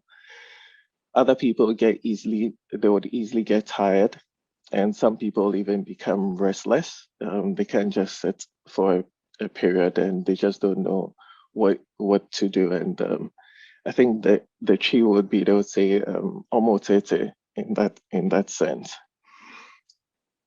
The one thing I want to highlight is there's a significant difference between stress and anxiety. We all get stressed at some point. I'm sure it'll be right to say we all get anxious or we have some form of anxiety at some point. But when anxiety stays or lingers on for a while, then it becomes problematic. When you realize that these symptoms that you're having actually are impacting on your function. So because you're getting easily tired, you're not sleeping well, you're always not able to concentrate. So sorry, you're not able to do your work, then at that point it becomes imperative for you to get the needed support. So stress, on one hand, we all get stressed. So they are usually short-lived and they would usually be related to something that you can pinpoint. You could say probably in the past week, you realized your workload has gone up. So you feel stressed, you feel tired. But with stress, you realize you get out of it after a period, or we know how to de-stress. We might do a few activities or do something else, change our environment, and then we get back to our normal state. But with generalized anxiety disorder, it lingers on or stays on for a long while. I put this picture on the right there just to highlight the fact that though it's a mental health condition, it's something that has to do with your your thinking in that sense. It translates into physical symptoms. So the aim is not for you to see the fine text in there, but just for you to know that it could affect every part of your body system just because you have a generalized anxiety disorder that's lingering on. So some of the things that we worry about in terms of physical health might actually be as a result of mental health problems that we probably haven't identified as being there or we haven't acknowledged. So that's one thing I would want to highlight. The other thing I would want to talk about is depression. It's very common, and usually we think it's the women that usually get depressed. I was actually looking for a picture of a man, but I couldn't find one of a man. and I found one of a child. And I thought that was also important because I also want to draw attention to the fact that not only adults get depressed, children also could get depressed. And it's one thing that we should look out for, especially COVID-19, where children had to stay at home with parents. And you can imagine parents being frustrated and already having their depressive or anxiety episodes. And then sometimes they take it out on their children, they scream at them, they shout and do all of that. Children could then also be impacted by that.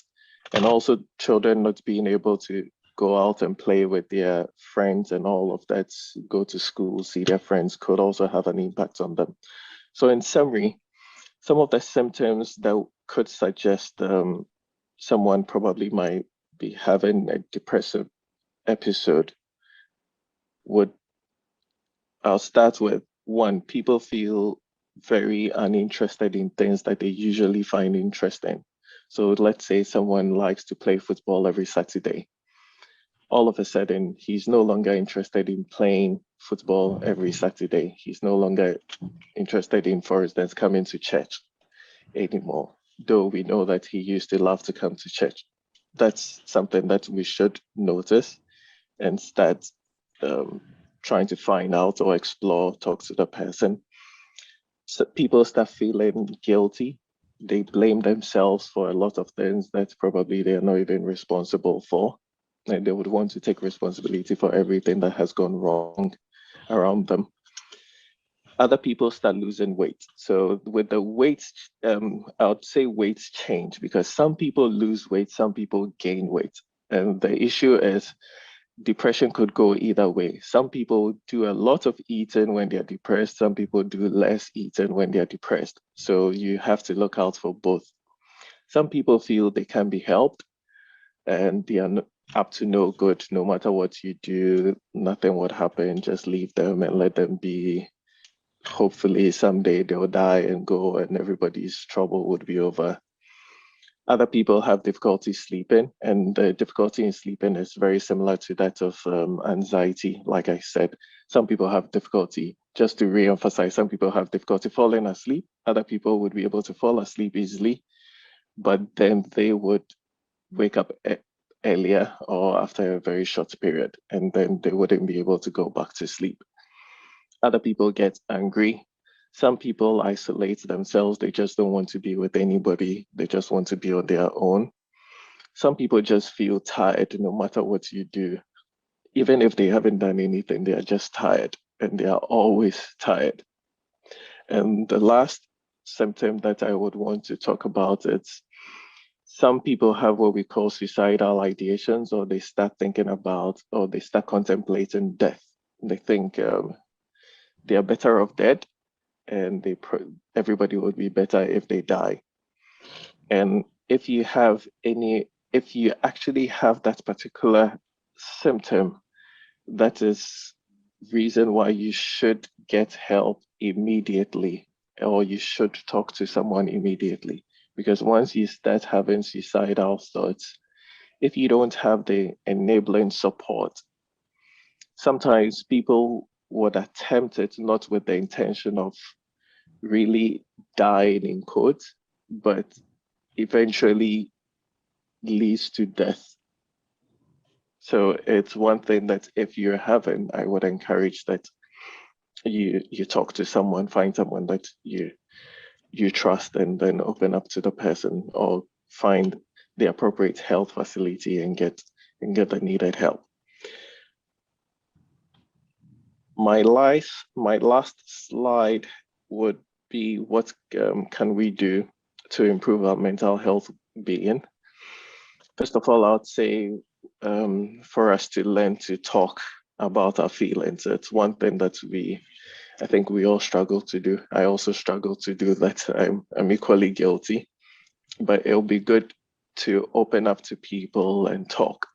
And I think sometimes the church provides the appropriate opportunity or avenue for you to identify a few key people in the church If you feel it's an elder or it's the main pastor that you're comfortable talking to, great. It'll be good to open up to the person and then talk to the person, let the person know what your challenges are. The other thing is keeping active. If it's doing a few daily activities, running, playing football, doing some form of exercise, that would be good. Eating well is important. It will be good for us to also take breaks. Sometimes we get into this whole cycle of working because there's always a need that we feel we have to meet. So we have to work to make sure that we have enough on the plate to cater for everyone. The other thing would be to do things that make you feel good. If you realize you're good at something or there are some activities that you do that actually make you feel good, it will be good to do lots of those activities. Keep in touch with people. And sometimes when you need help, it will be good for you to ask for help. I would emphasize that people shouldn't be shy to ask for help. People shouldn't be shy to talk to other people. I know there are a few facilities now where people can go to. Kolebu has a mental health psychiatry department. Those called the psychiatry departments, they have psychologists. So it's not every mental health issue that you need a psychiatrist, but sometimes you might need a psychologist who would be able to help you with a few sessions, and you don't necessarily have to go take medication or be put on medication. And going to a psychiatric facility doesn't necessarily mean that you have if I may use the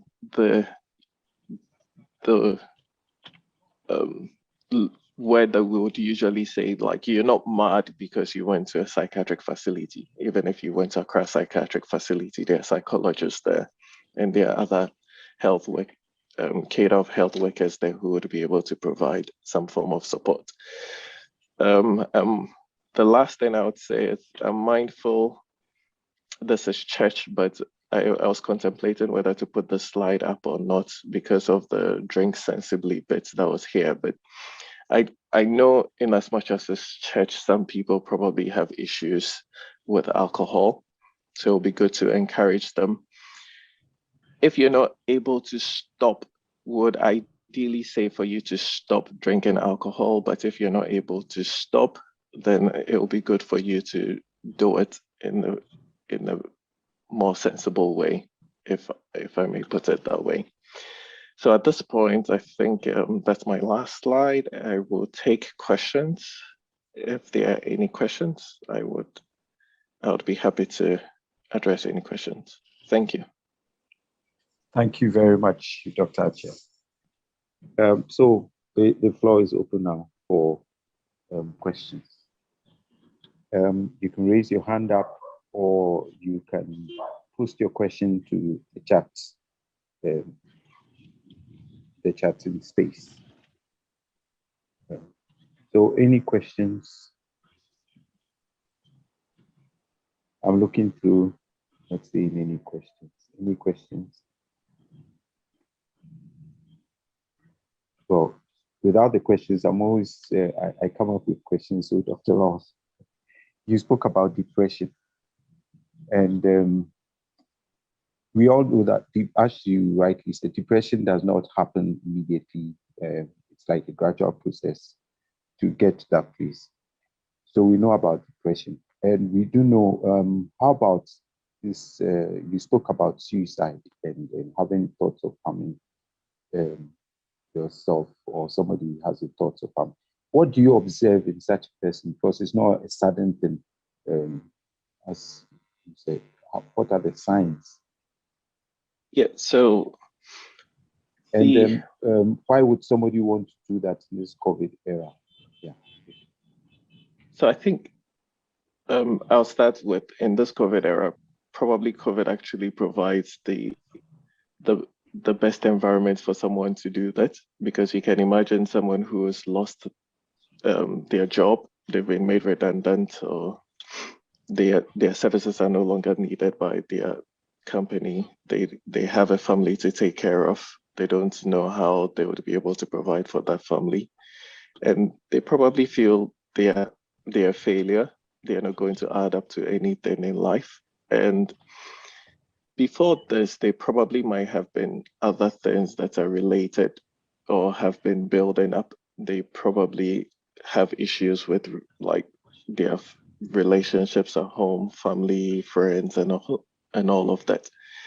And there are some people who actually have depression, um, not because of anything specific, but probably you could say with some bit of genetic components to it and an enabling environment, it's just triggered that.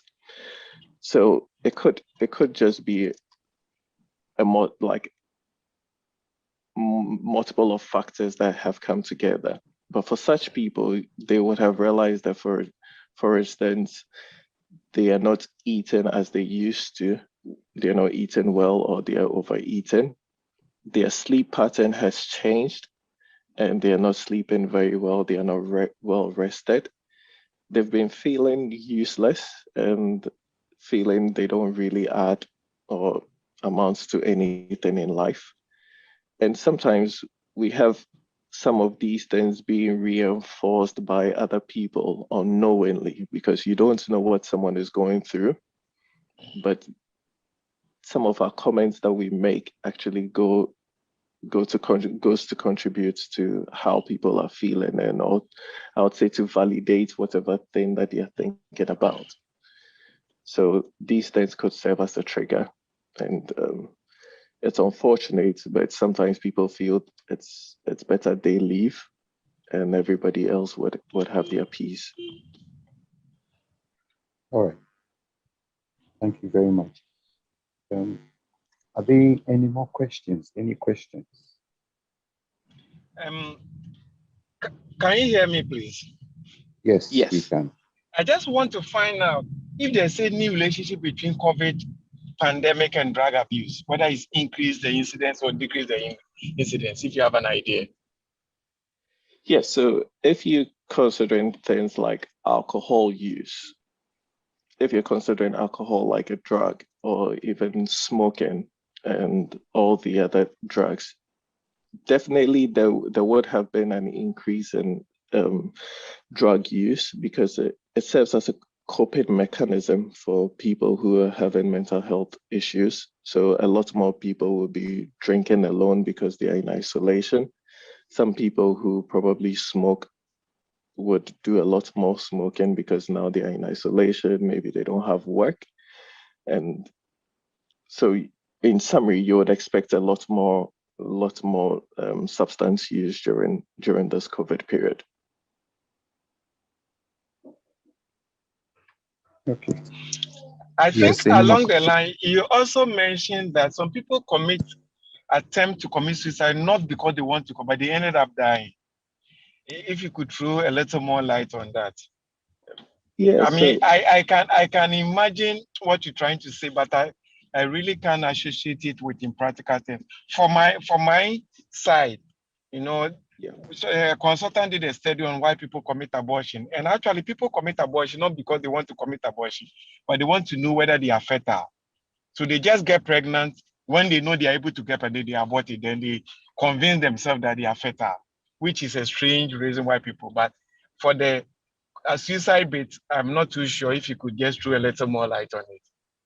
So with the suicide bit, sometimes if you, for instance, interact with people who have attempted suicide, so attempted as in they weren't successful, you realize that it was a particular moment where they felt really lonely. There was no support. They probably tried calling someone they thought would be a good support, or the person would be there for them at that point, but the person wasn't there for them at that point. So in that moment, they decided that, okay, I have some pills here, so let me just end it at that moment. If the suicide wasn't successful and they managed during that emergency phase and they get out of the phase, you talk to them, most of them would say at that moment they felt alone and they felt they should go. But now, if you give them the opportunity, they would say they wouldn't want to do that again. So the whole idea was not really. And a classic example would be when I was practicing back in Kolebu. There were some young people who did it for attention's sake. So for instance, my parents are not giving me the needed attention. If I do something dramatic, they would then take me serious. So we had a few young people who were having, should I put it, identity crisis, going to that extreme, but their intent wasn't to end their life, but was just to make sure they got the needed attention that they wanted. Okay, Thank you like very to ask much. a It's question. clear now. Okay, I'd like to ask a general question. If there's no question, I don't see anyone's hand up, nor any chat question. So let me ask, and anyone can answer. What would the role of the church be in dealing with these mental health issues in the midst of this pandemic? Yeah. I think that I was wondering if someone, or should I go first? I think you can go first. Okay. I think the church has a big role to play, or I would say the church actually has the fundamental role to play in ensuring, in safeguarding people's mental health, because the church provides that community that people need. So in practicing, you would usually want to find out what support people have that will prevent them from, for instance, harming themselves. So if people have children, if they feel they belong to a family or they belong to a particular group and there's that sense of belonging, then they don't want to leave or deprive people of their presence. So the church then has that opportunity to create that enabling environment where people feel they belong to a family that actually appreciates them and values them. So people might think they are not important or they are up to nothing, but the church provides an opportunity where they can actually showcase or identify their talent and actually make that talent available to other people in the church. So those are things that would indirectly help boost people's morale and confidence. Okay, For wonderful. just to cite an example, yeah. Okay, Dr. Pope, you have your hand up. Please go on. Yes, I think Dr. Ralph has just nailed it right on the nail. Ralph, that was an excellent presentation. And I was just going to touch on the role of the church in helping out with some of these issues of mental health. Everybody would like to belong or to feel he is accepted in a group. And so for an individual to walk into church, it shows that that person really, in a way, is already the type that would want to be accepted in that group. Now, I think one thing that we as leaders of church or members of church probably forget is the fact that we always assume that everybody is like us and nobody needs help. But I think it's a high time that especially leaders of churches adopt a style where they intentionally go all out to, as it were, like we always say in Ghana, you foreskin the members. You get into their circles. You get into their life without waiting for them to first ask for the help. Because most people, as Ralph has spoken, has explained, will not on their own voice things out or come plainly saying that I need help here or I need help here. But it is their actions, which if you are not even sharp to identify, you might probably even misinterpret. And so, as leaders of churches, we should identify or know that people come into church and we are all, though we are all in the presence of God, we are all not the same. Everybody might be smiling, but there might be more to their life than the surface. We must make a conscious effort getting into people's lives, unless, of course, it is a type that they say specifically they don't want. But then I'm sure most people would like to have friends, people who make them feel happy. Uh, Corona is over.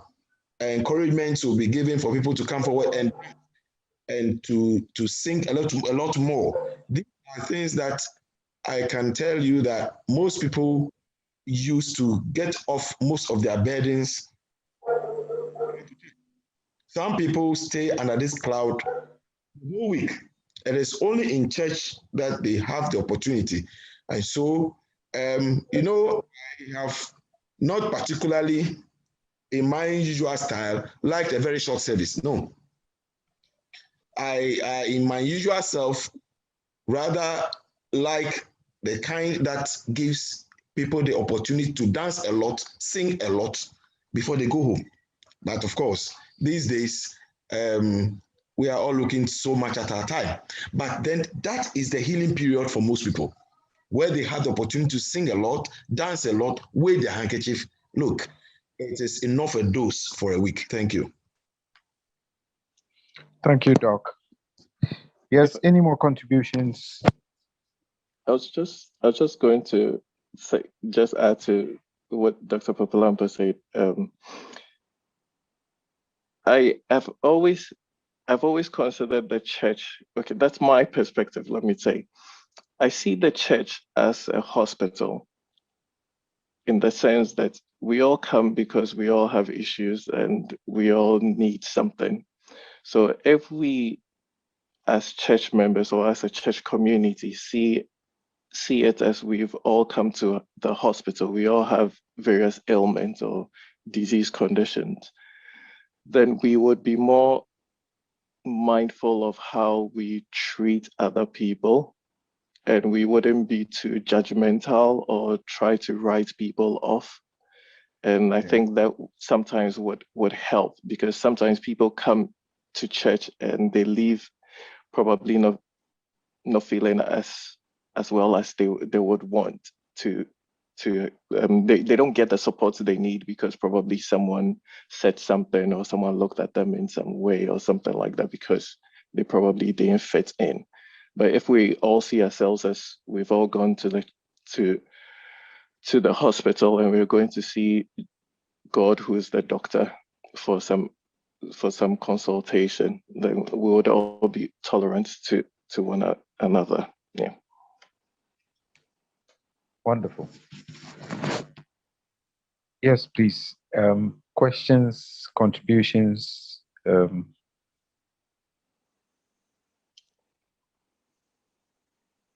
Questions, contributions. You can submit any question relating to any of the topics that were read.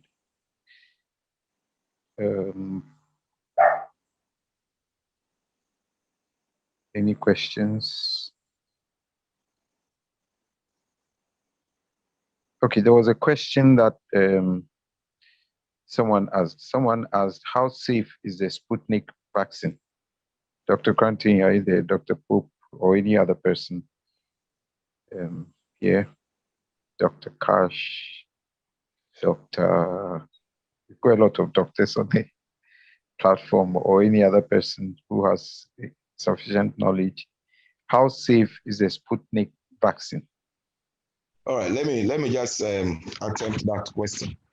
Sputnik is a vaccine that the Russians produced. And, you can do a very excellent work, but if you do not go through the right process and don't gain the confidence of the skeptic populace, then it sounds as if what you did was a sham, you cut corners, and your behavior and integrity all feed into the acceptability of your vaccine. And probably that is why anything from Russia and those places seem to have that connotation.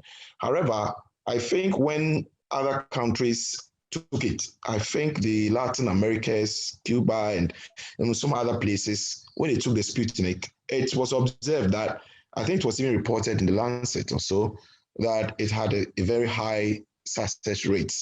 And so practically on the ground, it was good. But then the acceptability, even in their own country, about I think 50% would not want to take it because of their perception of the way that the government does its things. But here we are with facts on the ground. If those data in the Latin Americas were anything to go by, that means that it was good. And as I speak now, the number of countries that have lined up to pick it up, though its own residents, its own people don't really believe it, so many countries have lined up to pick it up. And so we should look at things in that respect, unless there is something over there. And up to now, I'm not too sure if there has been any dire side effect or consequence coming out of it. If it has, I'm sure WHO would have come out by now. So that's what I have to say about that. Yeah. All right, we have a few more questions here. I'll read them all and then we'll see. I just want to add to Dr. Populampo's assertion that the Food and Drug Authority in Ghana has actually approved Sputnik for use in Ghana because they've tested it. Thank you. All right, thank you. Doc, when you say tested it, what do you mean? What I mean is it has gone through the rigors of the testing phase of every drug that every drug goes through, and it has passed the test. Passing the test, it has no serious consequence and is efficacious. Okay. I wanted to ask another question. Anyway, so let me read the questions here, please. And if there are any other questions, we're still answering questions now. So it says, do viruses really die? And then again, it says, do viruses, HIV is said not to die, it is subdued. And then the person goes on to say, does the vaccine actually kill the COVID virus or weakens it like the ARV used to treat and manage HIV? All right, I think the individual probably, thank you very much for that question. But when we say HIV is managed or suppressed, it does not mean that the drug does not kill the virus. No, it kills them. Just that they are lodging in various locations in the body such that even when you kill the ones in the blood, those in the deep tissues are not that affected and they would multiply and pour back into the blood. So that's how come it is persistent. And there are various infections. We can have a group that are persistent, others that you can completely eradicate from your body. And COVID is of such. We have not found it to be the kind which is persistent. It doesn't belong to the persistent infections. There are others that are persistent. It's not only HIV. They are persistent because in their biology, in their natural history, they also lodge in tissues that are deep and are not easily accessible by either immune or the drugs or chemotherapy that are used. And so though in the blood, the chemotherapy or the drug can clear them, with time, those in the deeper tissues, in the bones, in the solid organs, multiply and pour back into the blood. That's how come they are persistent.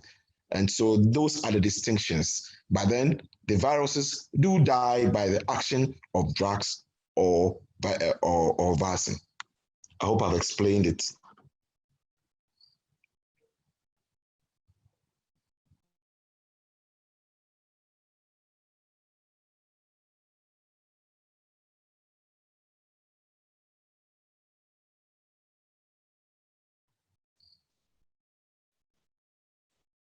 Hello, can anyone hear me?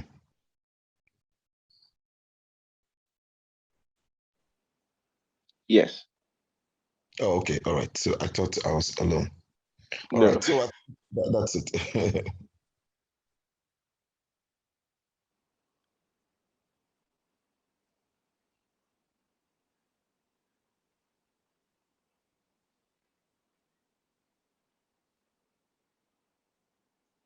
Hello, Reverend, are you there? I think he's on mute. Hello. Hmm. Hello. Yeah.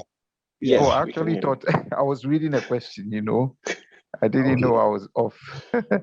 Okay, so there is a question.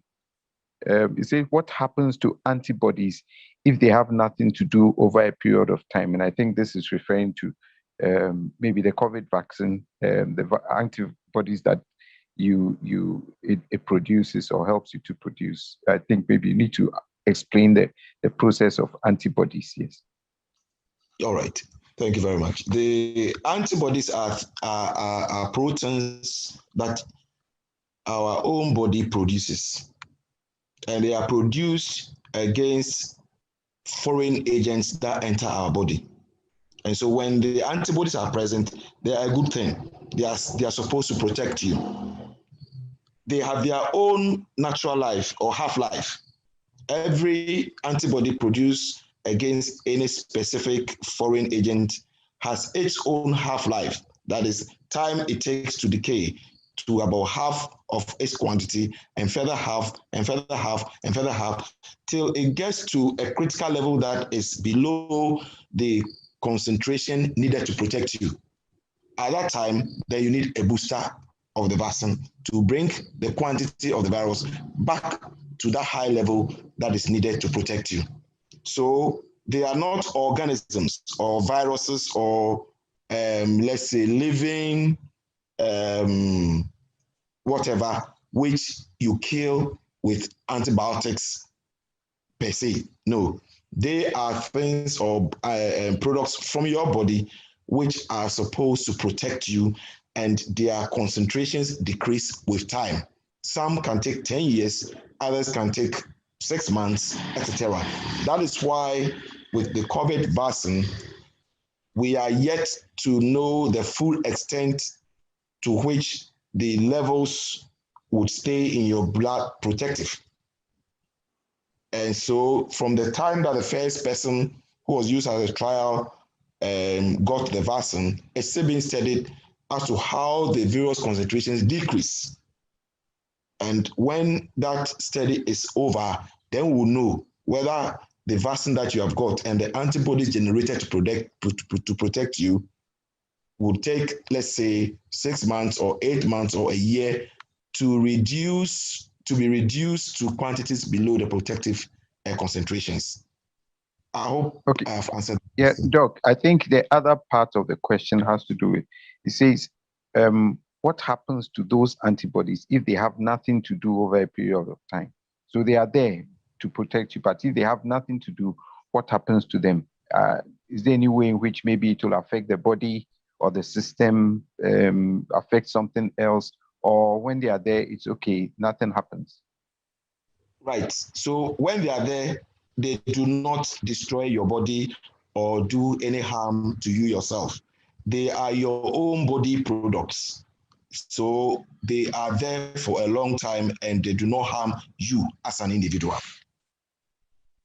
I'm sure the individual is really confused with excessive cytokines and inflammatory products that are released, which we say above some concentration can destroy things.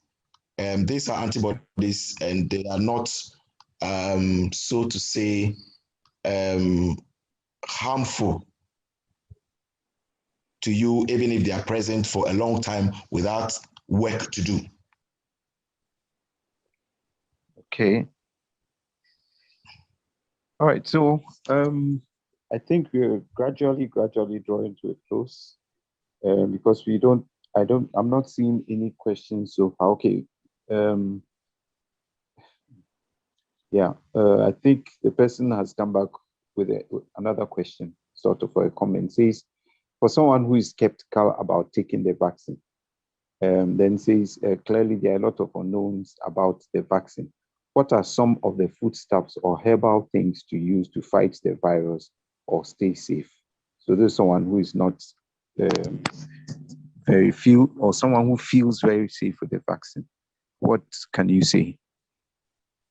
Yeah, so sometimes I wonder why we rather think we are safer with the herbal, for which we don't know much about, than for what has been scientifically done and we at least know something about.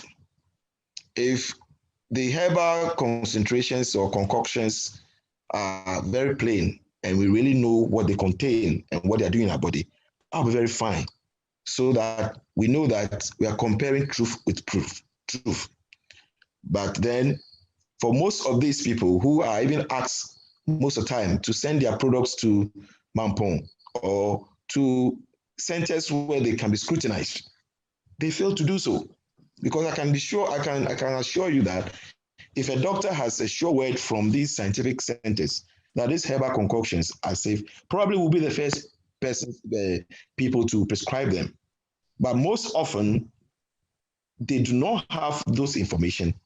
And all they say is everything is fine.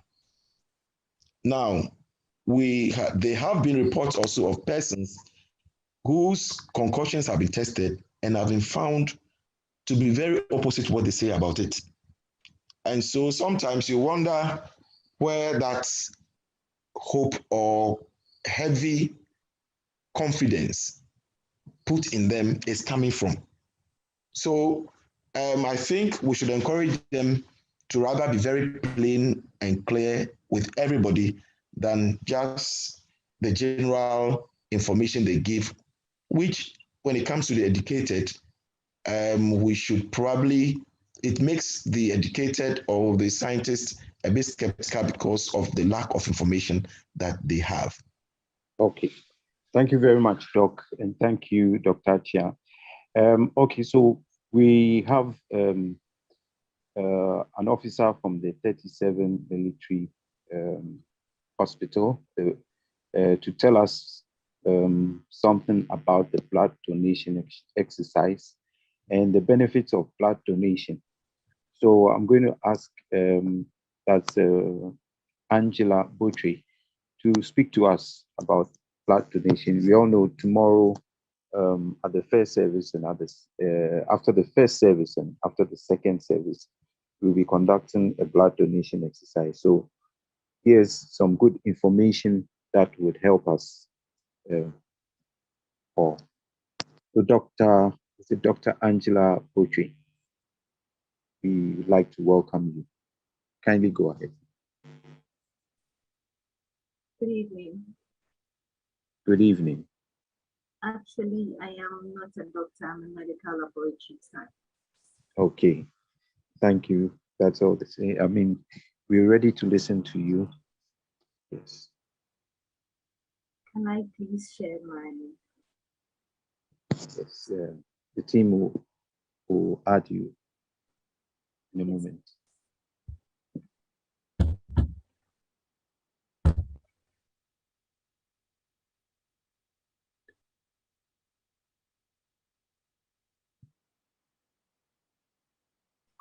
Okay, have you been added, please?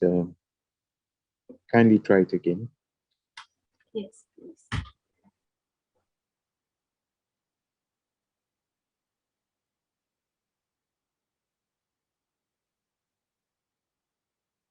Team, kindly add. I haven't been added yet.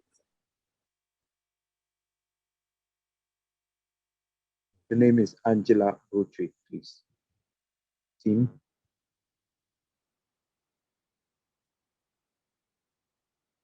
Okay. Okay, so it's done. Thank you. Thank you. Okay, so good evening once again. I'm doing a short presentation on blood donation.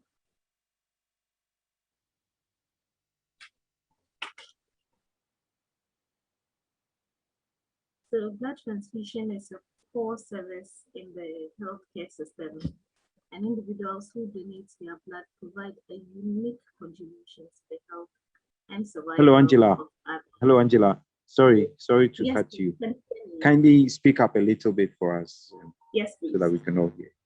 Thank you. You're welcome. As I was saying, blood transfusion is a core. So, can you hear me now, please? Is it better? Yes, please. I believe everyone is hearing you well. Okay.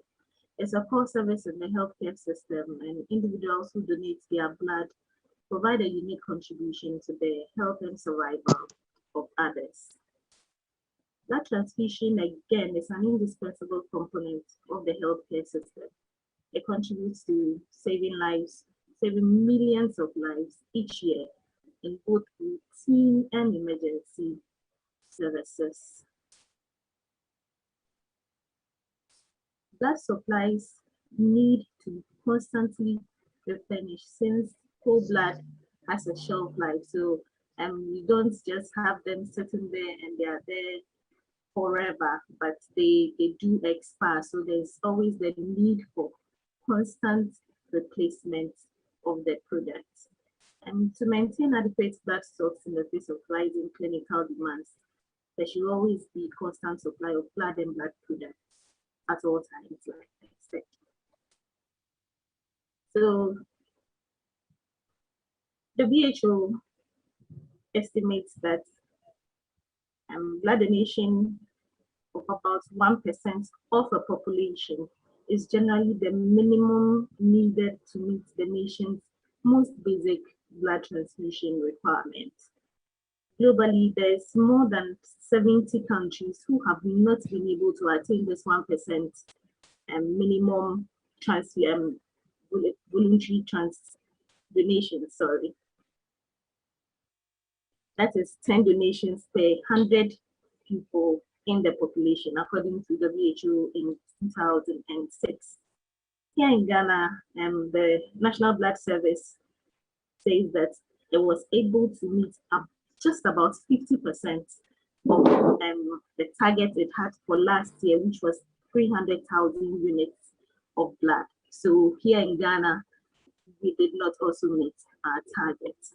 And let's see some of the conditions that require constant transfusion. We have the surgeries, and they are increasingly sophisticated and medical and surgical procedures that require blood transfusions yearly. And worldwide, globally, there is about 234 million major surgeries that are carried out yearly, which require transfusion. Also, there are the trauma injuries.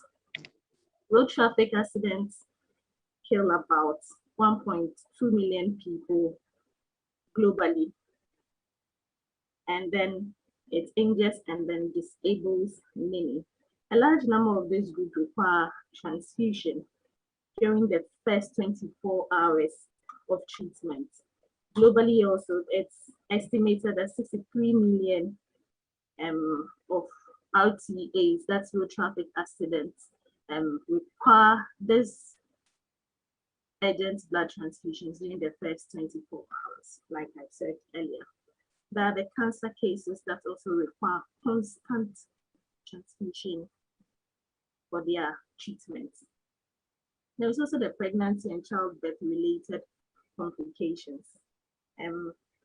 So there's this 10 million, so globally there's 10 million cases of pregnancy and pregnancy related complications that require blood transfusion according to the WHO. Access to safe blood could help prevent up to a quarter of maternal deaths each year.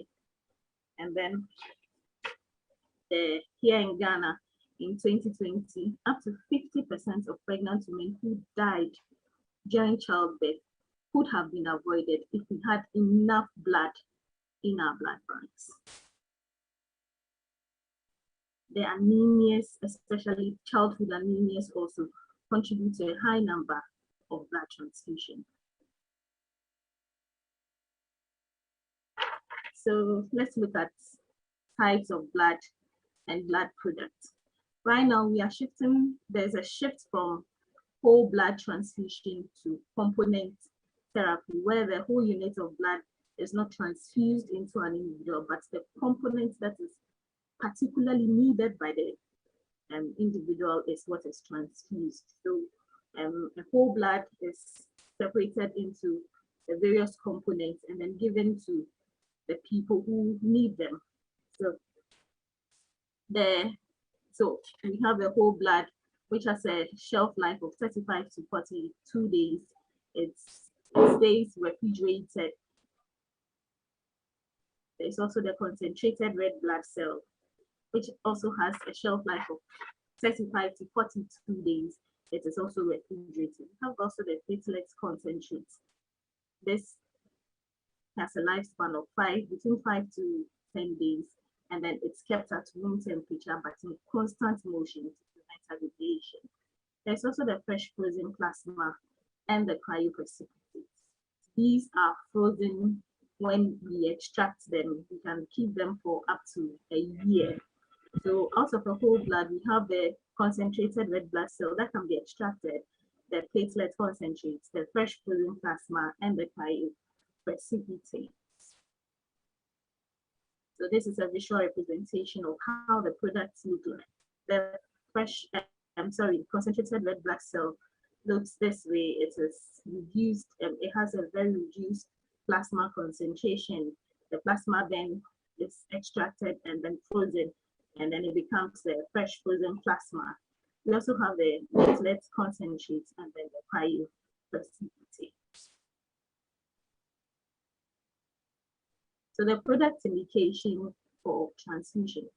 The concentrated red blood cells are usually needed in patients with anemias, iron deficiency, sickle cell disease, and the thalassemias. And when we get to the platelets transfusion also, this is required in patients with low platelet counts, such as those undergoing chemotherapy and then patients with platelet disorders.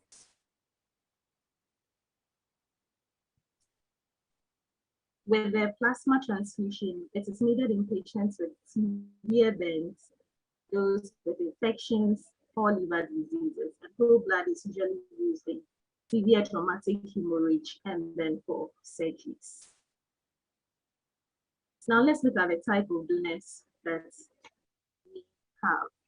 So we have what we call the voluntary non-remunerated donors. Like I said, this is actually the safest source of blood for any nation. But like I said earlier, we do not even have the minimum requirement of 1% of our population coming in as voluntary non-remunerated donors. The other group is the family or replacement of family donors. These are people who come in to donate blood for their relatives when their relatives need transfusion. There's also the autologous donors who donate blood for themselves against their own surgeries. And then we have the commercial or paid donors. These are people who put premium on their blood.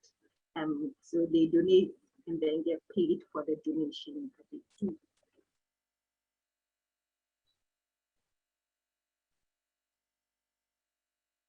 So after knowing all this, now we want to do a blood donation. What is the criteria? What exactly am I looking for? Am I eligible? Am I not?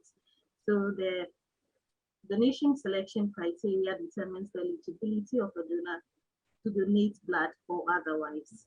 The eligibility rules helps to protect the health and safety of the donor as well as the person who is receiving the transfusion.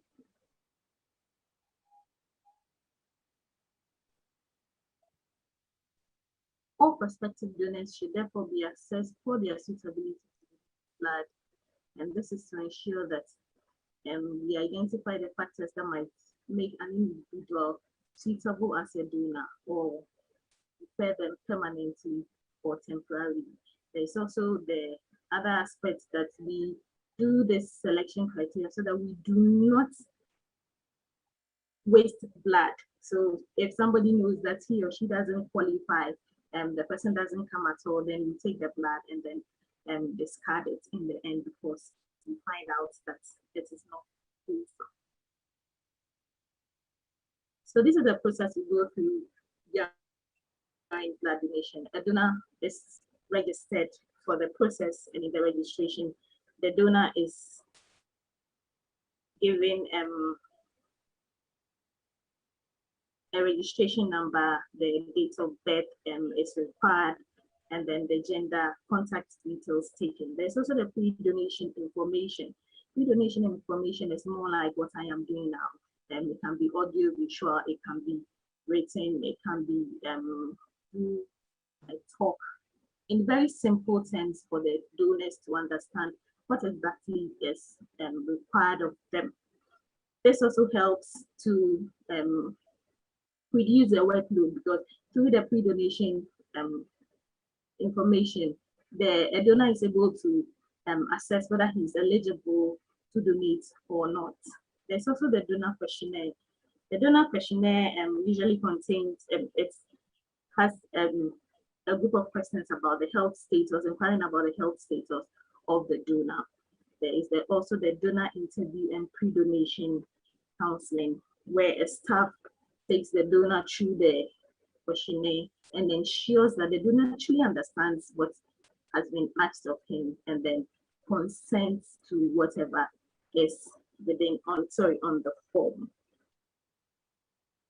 During the donor interview and then pre-donation counseling, it is also advised that when a donor is deferred, either temporarily or permanently, the donor should be made to understand the reason for deferral, so that if there is a need for a further medical assessment, the donor will seek it. We also do the donor health and risk assessment, where we do a physical examination of the donor. So here we check for signs of undernutrition, pallor, jaundice, intoxication from alcohol or drug, and then the donor is deferred. If you pass all this, we go ahead to check your estimate your hemoglobin concentration to know whether you can donate or not. If you pass this stage also, we continue to do the transfusion transmissible infection screening. The diseases we screen for here are the hepatitis B, hepatitis C, syphilis, and then HIV 1 and 2.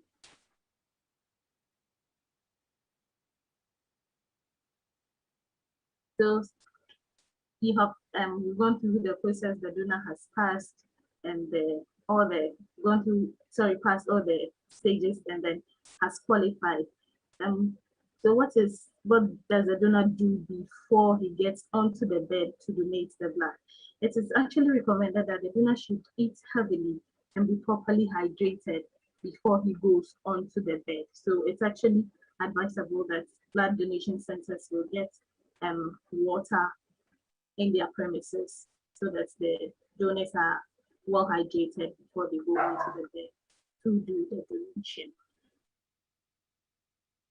The whole donation process takes the donation process, that is you being on the bed, we taking the blood, takes between 10 to 5 minutes, and then we collect approximately 450 mils of your blood into a blood bag.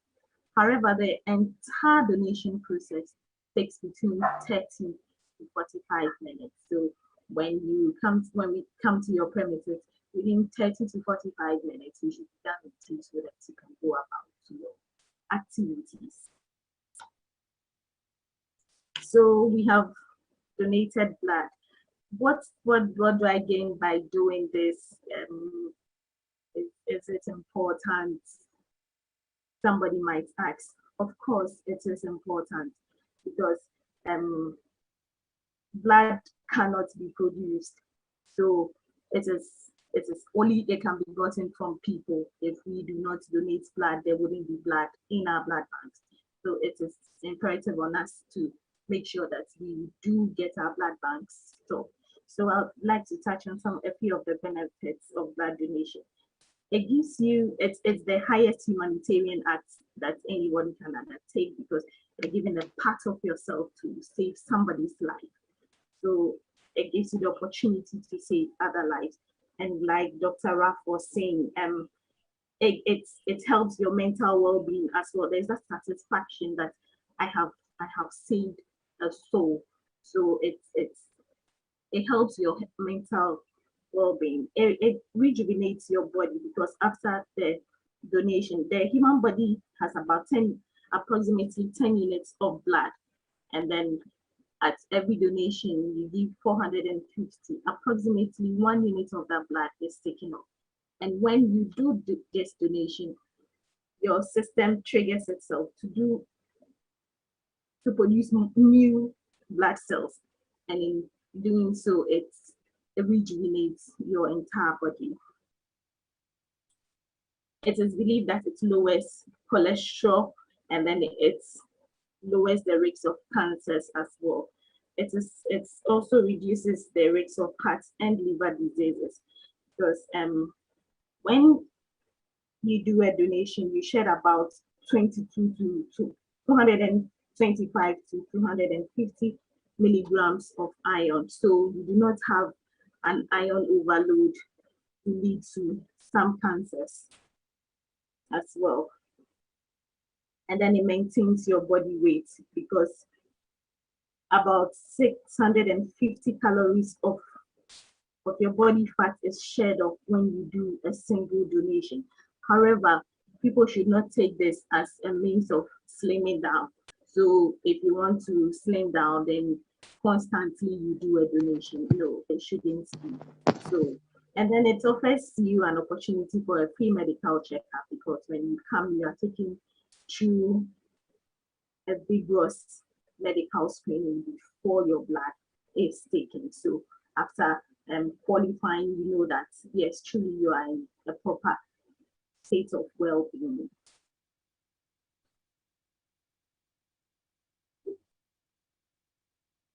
So post-donation counseling. When a donor is done with the donation, it is advised that those who do hazardous work, mechanical work, and those who man very heavy duty vehicles and all, do not go back to work immediately. They resume work after 24 hours. It is also advised that you do not do strenuous physical activities. Sporting activities on that day is not advisable. And then you should also hydrate yourself afterwards. So in conclusion, I'll say that blood transfusion services face a dual challenge of ensuring both a sufficient supply and the quality of blood and blood products.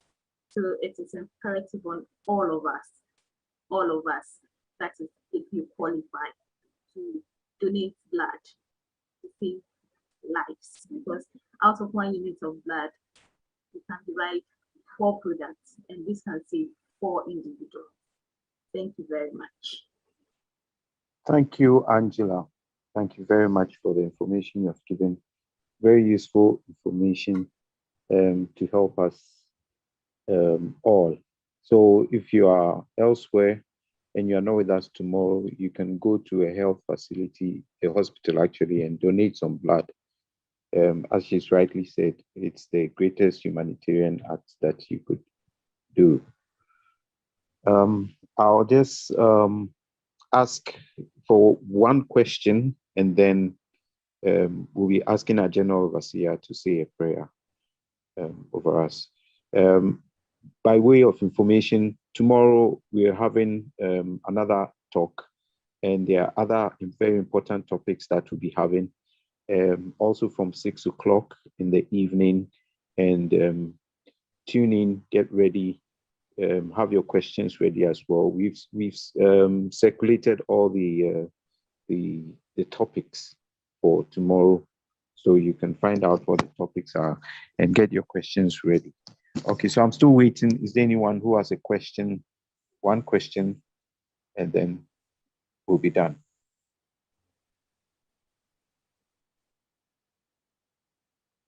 Okay, so in the absence of any raised hand and in the absence of any chat question, I'd like to say a big thank you to Angela Otre, and then also Professor Jonathan Lai, Dr. Isaac Cranting, and Dr. Ralph Achia. as well as to all those who joined us from the various parts of the world, from the regions of Ghana, and also from Accra. God bless you all. I'm going to ask our General Overseer to say a prayer. That's if Dr. Pope, you don't have anything else to say. Dr. Pope, before Bishop prays. All right, so I think I don't have much, but also to express my sincere appreciation to all the speakers, local and international, and to also urge all the participants of today to be our focus for sharing the link for tomorrow's section. Tomorrow also promises to be very exciting. Talk about kids with COVID and other interesting topics, stigmatization, etc. And so please share the links, the pastors on the platform to your church members to your friends. Let it be on every. Pardon? And announce it in church also. Yes, and let's announce it in church so that tomorrow evening we'll have more participation than we have had this evening. Thank you all. Okay. So we would like to ask our General Overseer, Reverend Fitzgerald Donko, to maybe comment and share a prayer with us. All right. Am I online? Yes, Bishop. You're a bit low, but yes, we can hear you. We can hear you. Am I online? Yes, much better. Yes, we can hear you. Okay. All right. Okay. So we thank God so much for this time, for all that we have learned. The Bible rightly says that it's for lack of knowledge that the people of God perish. We have got a lot of knowledge tonight, and that will help us from perishing. And we look forward to tomorrow, and we thank God for the coordinator, Reverend Dr. Opolampo, and the team.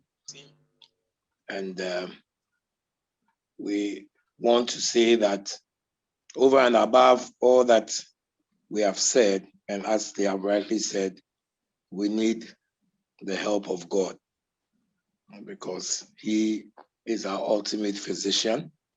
And in times like this, especially, we need to lift up our eyes to Him and ask for His help.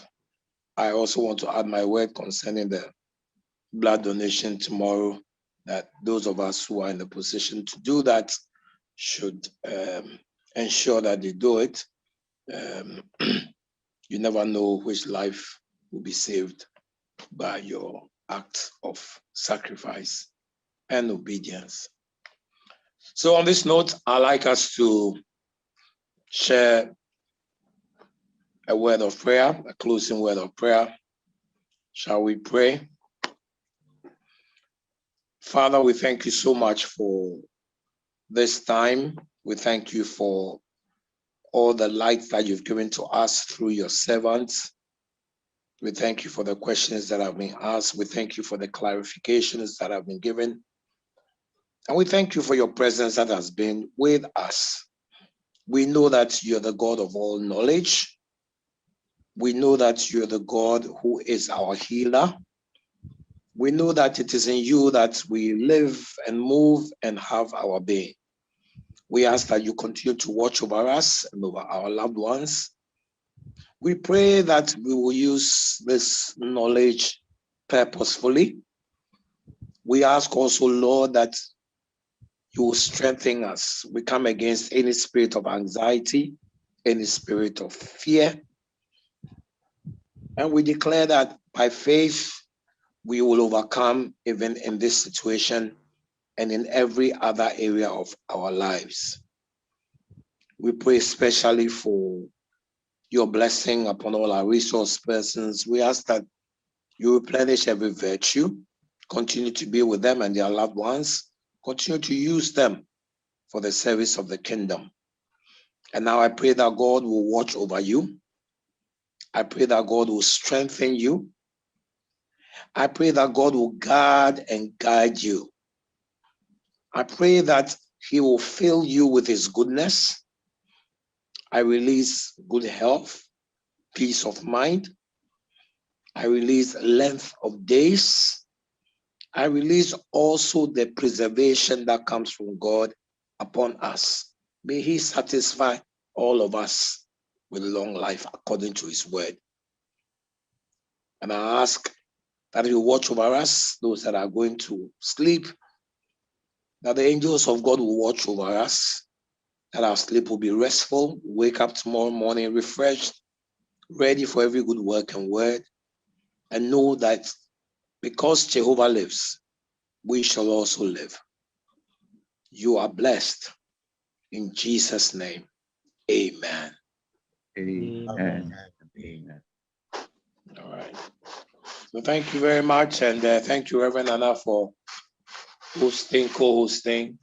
And let's make sure we are in church online and in person, whatever the time may be. And then in the evening, we will meet online for the final session. God richly bless you. Amen. Thank you, Reverend Faith. And to all would like to apologize for the technical hitches at the start. We believe that tomorrow we'll have a smooth beginning. So God bless you all. Dr. Pope. God bless you too. Okay. Bye, everyone. Bye.